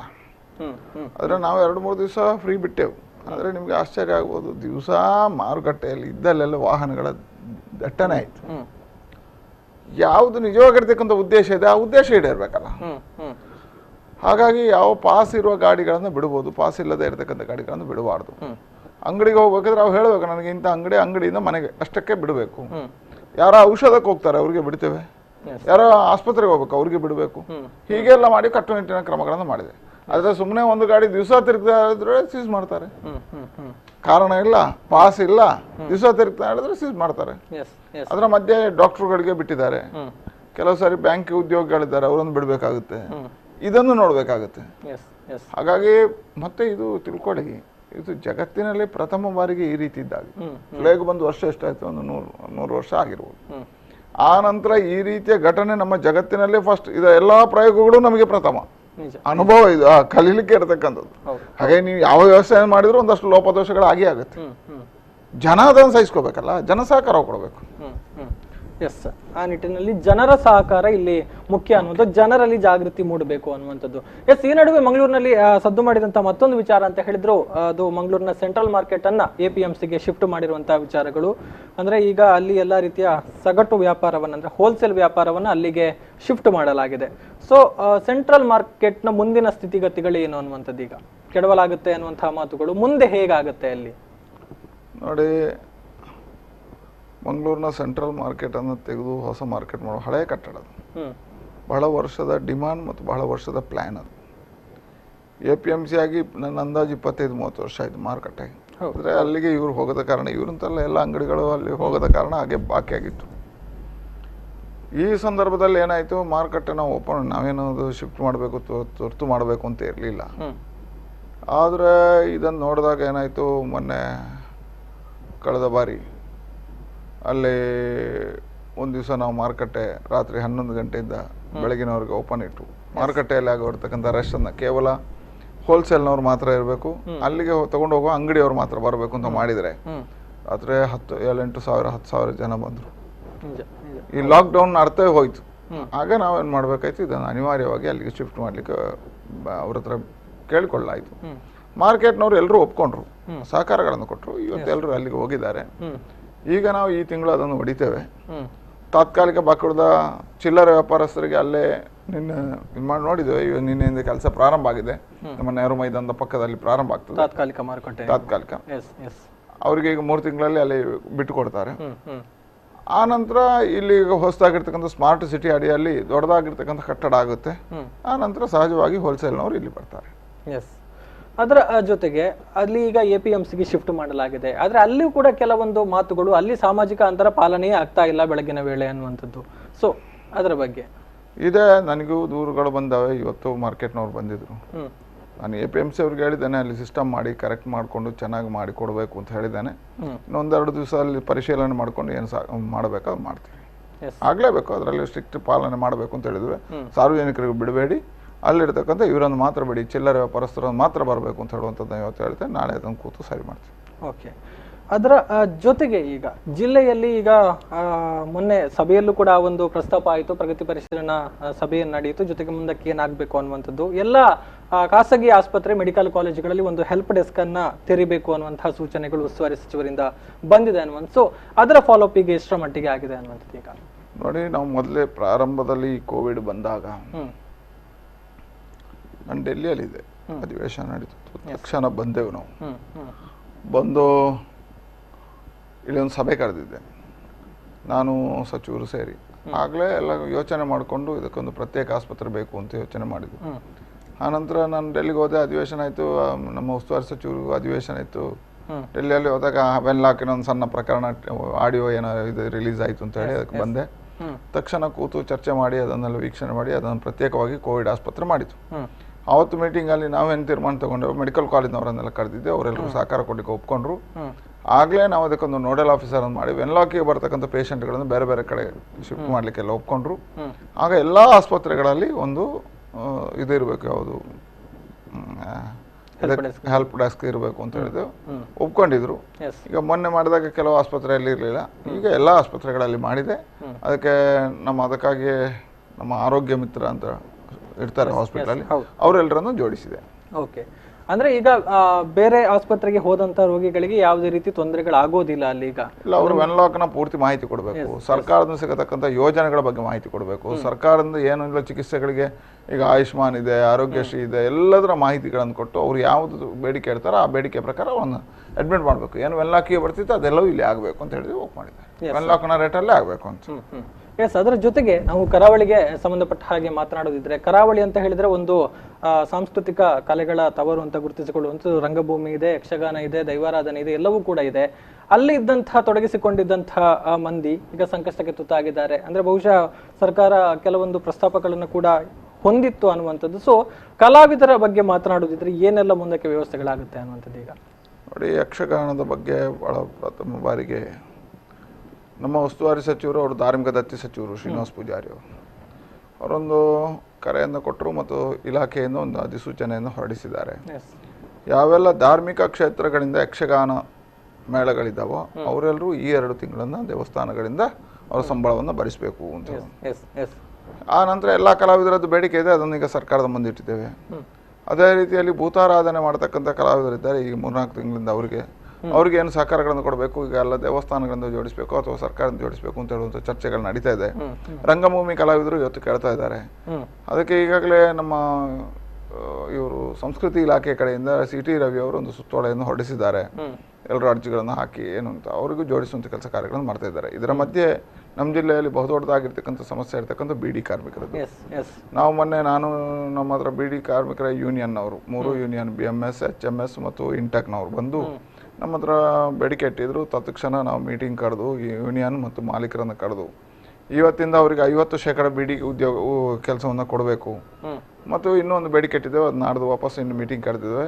ಅವರ ಬೋನಸ್ಗಳನ್ನು ಈಗಲೇ ಕೊಡಬೇಕು. 2 ತಿಂಗಳು ಕೊಡುವ ಬೋನಸ್ ಏನಿದೆ ಅಷ್ಟಮಿ ಟೈಮಲ್ಲಿ ಅದನ್ನು ಈಗಲೇ ಕೊಡಬೇಕು ಕಷ್ಟದ ಕಾಲದಲ್ಲಿ ಅಂತ ವಿನಂತಿಸಿದ್ದೇವೆ. ಹಾಗೆ ಅವರ ಸಮಸ್ಯೆಗಳನ್ನು ಪರಿಹಾರ ಮಾಡುವಲ್ಲಿ ಪ್ರಯತ್ನಗಳನ್ನು ಮಾಡ್ತಾ ಇದ್ದೇವೆ. ಆಗ್ತಾ ಇದೆ. ಎಸ್, ಈಗ ಮತ್ತೊಂದು ಕರೆ ಇದೆ. ಹಲೋ ಹಲೋ ಸರ್, ನಮಸ್ತೆ. ನಮಸ್ತೆ, ಬೆಳ್ತಂಗಡಿಯಿಂದ ಅಶೋಕ್. ಎಸ್ ಸರ್, ಬೆಳ್ತಂಗಡಿಯಿಂದ ಅಶೋಕ್ ಅವರು. ಎಸ್, ಮಾತನಾಡಿ, ಸಂಸದರಿದ್ದಾರೆ. ಸರ್ ನಮಸ್ತೆ. ನಮಸ್ತೆ ಸರ್, ಎಂಕ್ಲು ಪಂಡ ಅಮ್ಮನಿಗೆ ಹಾರ್ಟ್ ಸರ್ಜರಿ ಇತ್ತು. 2 ವಾರ ತುಂಬ ಬತ್ತಿತ್ತು ಎಂಕ್ಲು KMCಗೆ. ಅಪಗ ಬಂದಿರ ಇತ್ತು ಪ್ರಾಬ್ಲಮ್ ಉಂಟು ಸರ್. ಎಂಕ್ಲು ಅಂಚೆ 2 ವಾರ ಡಿಲೇ ಮಾಡ್ದಿತ್ತ ಅಂಚೆ ಇತ್ತು ಸರ್. ಒಂಚೂರು ಪೇಯ್ನ್ ಉಂಟು ಅಂಚೆ ಸರ್. ಆಯುಷ್ಮಾನ್ ಮಲ್ಪಗ ಅಂದಲ್ಲ ಸರ್, 3 ವೆನ್ಲಾಕ್ಡ್ ಲೆಟರ್ ಬರ್ತದ ಅಂದ್ಕೊಂಡ್ರೆ ಸರ್. ಓಕೆ ಪನ್ಪೆ ಮುಂದೆ ಹಾಕ್ಬಹುದು ಅಂತ ಹೇಳುವಂಥ ಯಾವ ಕೇಸ್ಗಳಿದ್ದಾವೆ ಹಾಕ್ತಾರೆ. ಮತ್ತೆ ಈಗ ಅವ್ರು ಹೇಳಿರ್ತಕ್ಕಂಥದ್ದು ಇದಕ್ಕೆ ಸಂಬಂಧಪಟ್ಟಿರ್ತಕ್ಕಂಥ ಆಯುಷ್ಮಾನ್ನಲ್ಲಿ ಅವರಿಗೆ ವೆನ್ಲಾಕಿಂದ ಲೆಟ್ರ್, ಇದಕ್ಕೆ ಅಲ್ಲಲ್ಲಿ ಏನೋ ಆಸ್ಪತ್ರೆಗಳಲ್ಲಿ ಹೆಲ್ಪ್ ಡೆಸ್ಕ್ ಇದೆ, ಅಲ್ಲೇ ಕೊಡ್ತಾರೆ. ಆ ಹೆಲ್ಪ್ ಡೆಸ್ಕಲ್ಲೇ ಹೋಗಿ ಮಾತನಾಡಿದ್ರೆ ಆಯ್ತು. ಸೊ ಅಲ್ಲೇ ಬೇಕಾದಂತಹ ಎಲ್ಲ ಆಸ್ಪತ್ರೆಗಳೀಕರಣ ಮಾಡಿದ್ದೇವೆ, ಆ ಪತ್ರ ಬೇಕು ಅಂತ ಏನಿಲ್ಲ. ಆದ್ರೆ ಅಲ್ಲಿ ಹೆಲ್ಪ್ ಡೆಸ್ಕ್ ಅಲ್ಲಿ ಹೋಗಿ ಮಾಹಿತಿ ಕೇಳಿದ್ರೆ ಪೂರ್ತಿಯಾಗಿರ್ತಕ್ಕಂಥ ಮಾಹಿತಿಯನ್ನು ಕೊಡ್ತಾರೆ. ಎಲ್ಲ ಆಸ್ಪತ್ರೆಗಳಲ್ಲಿ ಹೆಲ್ಪ್ ಡೆಸ್ಕ್ ವೆನ್ಲಾಕ್ ಇದ್ದಿದೆ. Okay, S.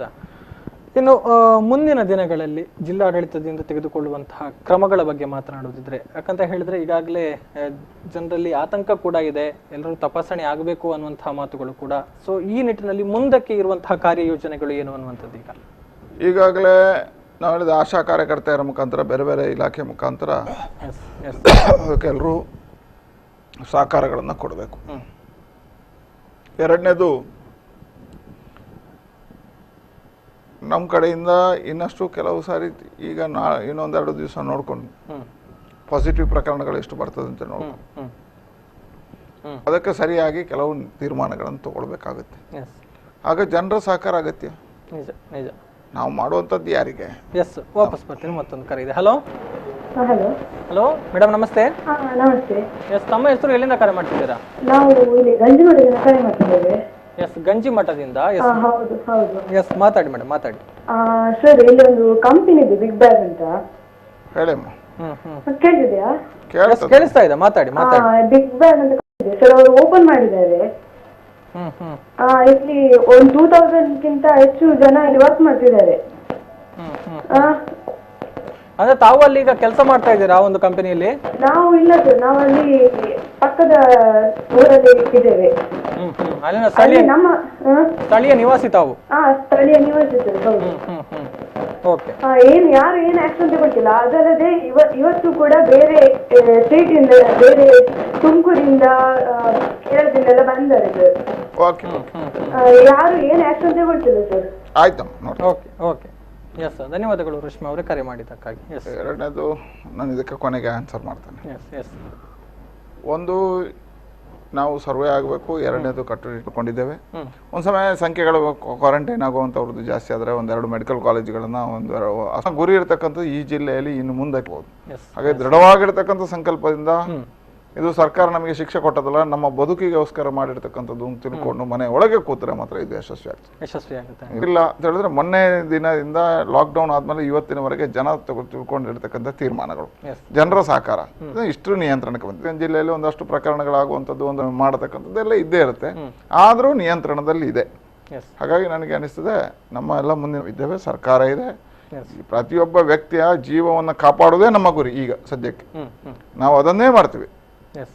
ನಮ್ಮ ಗುರಿ ಇರ್ತಕ್ಕಂಥ ಈ ಜಿಲ್ಲೆಯಲ್ಲಿ ಒಂದೇ ಒಂದು ಮೃತ ಇನ್ನು ಆಗಬಾರ್ದು. ಅದಕ್ಕೆ ಬೇಕಾಗಿರ್ತಕ್ಕಂಥ ಎಲ್ಲ ಪ್ರಾಥಮಿಕ ಇದನ್ನೆಲ್ಲ ನಾವು ತಗೊಂಡಿದ್ದೇವೆ ತೀರ್ಮಾನಗಳನ್ನ. ಕೂಡ ಗೊತ್ತಿದೆ, ಇಂತಹ ಒಂದು ಮಹಾಮಾರಿಯನ್ನ ಹೊಡೆದೋಡಿಸ್ಬೇಕಿದ್ರೆ ಜನರ ಪಾತ್ರ ಬಹಳ ಮುಖ್ಯದ್ದು. ಇರುವಂತಹ ಸಾಮಾಜಿಕ ಅಂತರವನ್ನ ಎಲ್ಲರೂ ಕೂಡ. ಸೊ ಕೊನೆಯದಾಗಿ ಜನರಿಗೆ ನೋಡಿ, ಇದೊಂದು ಜಗತ್ತು ಅರಿಯದೆ ಬಂದಿರತಕ್ಕಂಥ ಸೋಂಕು. ಈಗ ನಡೆಯತಕ್ಕಂಥದ್ದು ಯುದ್ಧ. ಯಾರೊಟ್ಟಿಗೆ? ವೈರಸ್ನೊಟ್ಟಿಗೆ. ನಮ್ಮ ಯುದ್ಧ ಇರತಕ್ಕಂಥ ಯಾವುದೇ ದೇಶದೊಟ್ಟಿಗೆ ಅಲ್ಲ, ಯಾವುದೇ ಮತ ಧರ್ಮಗಳ ಒಟ್ಟಿಗೆ ಅಲ್ಲ, ಯಾವುದೇ ಜಾತಿ ಪಂಥ ಪಕ್ಷದೊಟ್ಟಿಗೆ ಅಲ್ಲ. ಇವತ್ತಿನ ಯುದ್ಧ ಭಾರತ ಮತ್ತು ಕೋವಿಡ್. ಹೇಳಿದ್ರೆ ಬಾಕಿ ಉಳಿದದಕ್ಕೆಲ್ಲ ಸೈನಿಕರು ಬೇಕು, ಇದಕ್ಕೆ ಸೈನಿಕರು ಬೇಡ. ಮನುಷ್ಯ ಪ್ರತಿಯೊಬ್ಬ ವ್ಯಕ್ತಿ ಮನೆ ಒಳಗೆ ನೀವು ಸಹಿಸ್ಕೊಳ್ಳಿ ಎಲ್ಲವನ್ನು. ಮನೆ ಒಳಗೆ ಇದ್ದು, ಯಾಕೆ ಹೇಳಿದ್ರೆ ಈಗ ನೋಡಿ, ನಿನ್ನೆ ನಾವು 20ನೇ ತಾರೀಕು ಎಲ್ಲಾ ಕೇಸುಗಳು ಮುಕ್ತ ಆಗ್ತಿದ್ರೆ 3ನೇ ತಾರೀಕು ನಮಗೆ ದೃಢ ಸಂಕಲ್ಪ, ಅನಿವಾರ್ಯ ಆದ್ರೆ ಹೊರಗೆ ಬನ್ನಿ. ಇವತ್ತು ನಮಗೆ ಬಹಳ ಬೇಡಿಕೆ, ಇಲ್ಲಿಂದ ಅಲ್ಲಿ ಹೋಗ್ಬೇಕು. ಯಾಕೆ? ಬಹಳಷ್ಟು ಅನಿವಾರ್ಯ ಇದೆ. ಈಗ ಕೆಲವು ಸಾರಿ ಮನೆಯಲ್ಲಿ ಮೃತ ಆಗ್ತಾರೆ, ಮಕ್ಕಳೆಲ್ಲ ಇರ್ತಾರೆ, ಅವ್ರನ್ನ ಕಳಿಸ್ಬೇಕು. ಯಾರಿಗೂ ಸೀರಿಯಸ್ ಆಗುತ್ತೆ, ಆಸ್ಪತ್ರೆ ಕಳಿಸ್ಬೇಕು, ಅದು ವ್ಯವಸ್ಥೆ ಮಾಡಬೇಕು. ಯಾವುದೇ ಹೆರಿಗೆ ಇದೆ ಅದನ್ನು ಕಳಿಸ್ಬೇಕು, ಅದಕ್ಕೆ ವ್ಯವಸ್ಥೆ ಮಾಡಬೇಕು. ಅದು ಬಿಟ್ಟು ಅನಿವಾರ್ಯ ನಾವು ಇಲ್ಲಿದ್ದೇನೆ ಅಲ್ಲಿ ಹೋಗ್ಬೇಕು, ಅಲ್ಲಿದ್ದೇನೆ ಇಲ್ಲಿ, ಇದಕ್ಕೆ ಅವಕಾಶಗಳನ್ನು ಕಡಿಮೆ ಮಾಡಿ.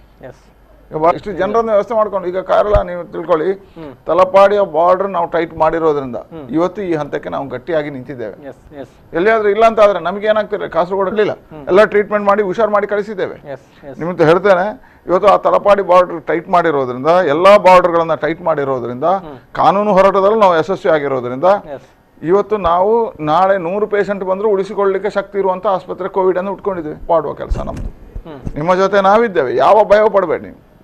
ಯಾವುದೇ ಒಬ್ಬ ವ್ಯಕ್ತಿ ಊಟ ಇಲ್ಲದೆ, ಯಾವುದೇ ಒಬ್ಬ ವ್ಯಕ್ತಿ ಆಹಾರ ಇಲ್ಲದೆ, ಯಾವುದೇ ಒಬ್ಬ ವ್ಯಕ್ತಿ ಕಣ್ಣೀರಲ್ಲಿ ಬದುಕದ ರೀತಿಯಲ್ಲಿ ನೋಡ್ಕೊಳ್ತಕ್ಕಂಥ ಎಲ್ಲ ವ್ಯವಸ್ಥೆಗಳನ್ನು ನಾವು ನಮ್ಮ ವಾರ್ ರೂಮ್ಗಳಿಂದ, DC ಅವರ ಕಚೇರಿಯಿಂದ, ನನ್ನ ಕಚೇರಿಯಿಂದ, ಎಲ್ಲ MLAಗಳ ಕಚೇರಿಯಿಂದ ಮಾಡ್ತಾ ಇದ್ದೇವೆ. ನಮ್ಮ 8 ಶಾಸಕರು, ಉದಾಹರಣೆಗೆ ನಮ್ಮ 7 ಶಾಸಕರು ಭಾರತೀಯ ಜನತಾ ಪಾರ್ಟಿ, ಒಬ್ರು ಎಲ್ಲರೂ ಅಹೋರಾತ್ರಿ ಕೆಲಸ ಮಾಡ್ತಿದ್ದಾರೆ. ನಮ್ಮ ಉಸ್ತುವಾರಿ ಸಚಿವರು ಇಲ್ಲೇ ಇದ್ದು ಕೆಲಸ ಮಾಡ್ತಿದ್ದಾರೆ. ನಮ್ಮ ಒಬ್ಬೊಬ್ಬ ಶಾಸಕ ಸೈನಿಕನಾಗಿ, ಒಬ್ಬ ಸೇನಾಧಿಪತಿಯಾಗಿ ಕೆಲಸ ಮಾಡ್ತಾ ಇದ್ದಾನೆ. ನೀವು ಹೋಗಿ ನೋಡಿ, ಅವ್ರ ಕ್ಷೇತ್ರದಲ್ಲಿ ಇಲ್ಲ, ಅವ್ರು ಅಲ್ಲೇ ನಿಂತು, ಅವರು ಕ್ಷೇತ್ರದಲ್ಲಿ ನಿಂತು ರಾತ್ರಿ ಹಗಲು ಕೆಲಸ ಮಾಡ್ತಾ ಇದ್ದಾರೆ. ಈಗ ನಾನು MP ರಾಜ್ಯಾಧ್ಯಕ್ಷ, ನಾನು ಮೊನ್ನೆಯಿಂದ ಬೆಂಗಳೂರು ಹೋಗಲಿಲ್ಲ. 20ನೇ ತಾರೀಕು ಬಂದ ಇವತ್ತಿನವರೆಗೆ ನಾನು ಇಲ್ಲೇ ನಿಂತಿದ್ದೇನೆ. ಯಾಕೆ ಇದನ್ನು ಕಂಟ್ರೋಲ್ ಮಾಡಬೇಕು ನಮ್ಮ ಜನ? ಹಾಗಾಗಿ ಹೇಳಿದೆ, ಇದಕ್ಕೆ ನಿಮ್ಮೆಲ್ಲರ ಸಹಕಾರ ಒಂದೇ ಅವಶ್ಯಕತೆ. ಸರ್ಕಾರದ ನಿಯಮಗಳನ್ನು, ಸರ್ಕಾರದ ವ್ಯವಸ್ಥೆಗಳನ್ನು, ಸಾಮಾಜಿಕ ಅಂತರವನ್ನು ಕಾಯ್ದುಕೊಳ್ಳಿ. ಏನು ಸರ್ಕಾರ ಹೇಳಿದೆ ಆಗಾಗ ಕೈ ತೊಳೆಯುವಂಥ, ಕೈಯನ್ನು ಶುಭ್ರ ಮಾಡತಕ್ಕಂಥ ಕೆಲಸದಲ್ಲಿ ಮಾಡಿ, ಮುಖಕ್ಕೆ ಮಾಸ್ಕ್ ಅನ್ನು ಹಾಕತಕ್ಕಂಥ ಕೆಲಸವನ್ನು, ಕವರ್ ಅನ್ನು ಹಾಕುವಂಥ ಕೆಲಸವನ್ನು ಮಾಡಿ. ಯಾಕಂದ್ರೆ ಮಾಸ್ಕ್ ಅಂತ ಹೇಳಿದ್ರೆ 2 ರೀತಿ ಇದೆ. ನಾನು ಇವತ್ತು ಹೇಳ್ತೇನೆ, ಇವತ್ತು ಮಾಸ್ಕ್ N95 ಬರ್ತದೆ, ಅದರ ಕೊರತೆಗಳು ನಮ್ಮ ಇಲ್ಲಿ ಅಲ್ಲ ಜಗತ್ತಿನಲ್ಲೇ ಇದೆ. ಅದು ಬಹಳ ಅಗತ್ಯ ಇರ್ತಕ್ಕಂಥ ಡಾಕ್ಟರ್ಗಳಿಗೆ, ಅದನ್ನು ಡಾಕ್ಟರ್ಗಳಿಗೆ ಕೊಡಿ. ನಾವು ಮನೆಯಲ್ಲಿ ಮಾಡತಕ್ಕಂಥ ನಾವೇ ಮಾಡ್ಬೋದು. ಇವತ್ತು ನಾನು ತೋರಿಸಿದೆ ನೋಡಿ, ಇದು ನಮ್ಮ ಮನೆಯಲ್ಲೇ ಮಾಡ್ಬೋದು. ಹೆಂಗಸರಿಗೆ ಪುಡ್ಸೋತಿದ್ದೆ, ಟೈಲರಿಂಗ್ ಗೊತ್ತಿದ್ರೆ ಇಂಥದ್ದನ್ನು ನಮ್ಮ ಮನೆಯಲ್ಲಿ ಮಾಡಿ, ಇದು ಸಾಕು ನಮಗೆ, ಇಂಥದ್ದನ್ನು ನೀವು ಇಟ್ಕೊಳ್ಳಿ. ಹಾಗಾಗಿ ಹೇಳಿದೆ, ಮಾಸ್ಕ್ ಮಾಡಿಕೊಂಡು ಇನ್ನು 10 ಜನರಿಗೆ ನಿಮ್ಮ ಮನೆಯಿಂದ ಹತ್ತಿರದ 10 ಜನರಿಗೆ ಕೊಡಿ. ವಾಶ್ ಮಾಡ್ಲಿಕ್ಕೆ ಆಗುತ್ತೆ. ಇದು 3-4 ಸಾರಿ ಉಪಯೋಗ ಮಾಡಿ ವಾಶ್ ಮಾಡ್ಬೋದು. ಅದಾದ್ರೆ ವಾಶ್ ಮಾಡುವಾಗಿಲ್ಲ, ತೆಗೆದು ಬಿಸಾಕ್ಬೇಕು. ಅದಕ್ಕೆ 90 ರೂಪಾಯಿ 100 ರೂಪಾಯಿ ಇದೆ.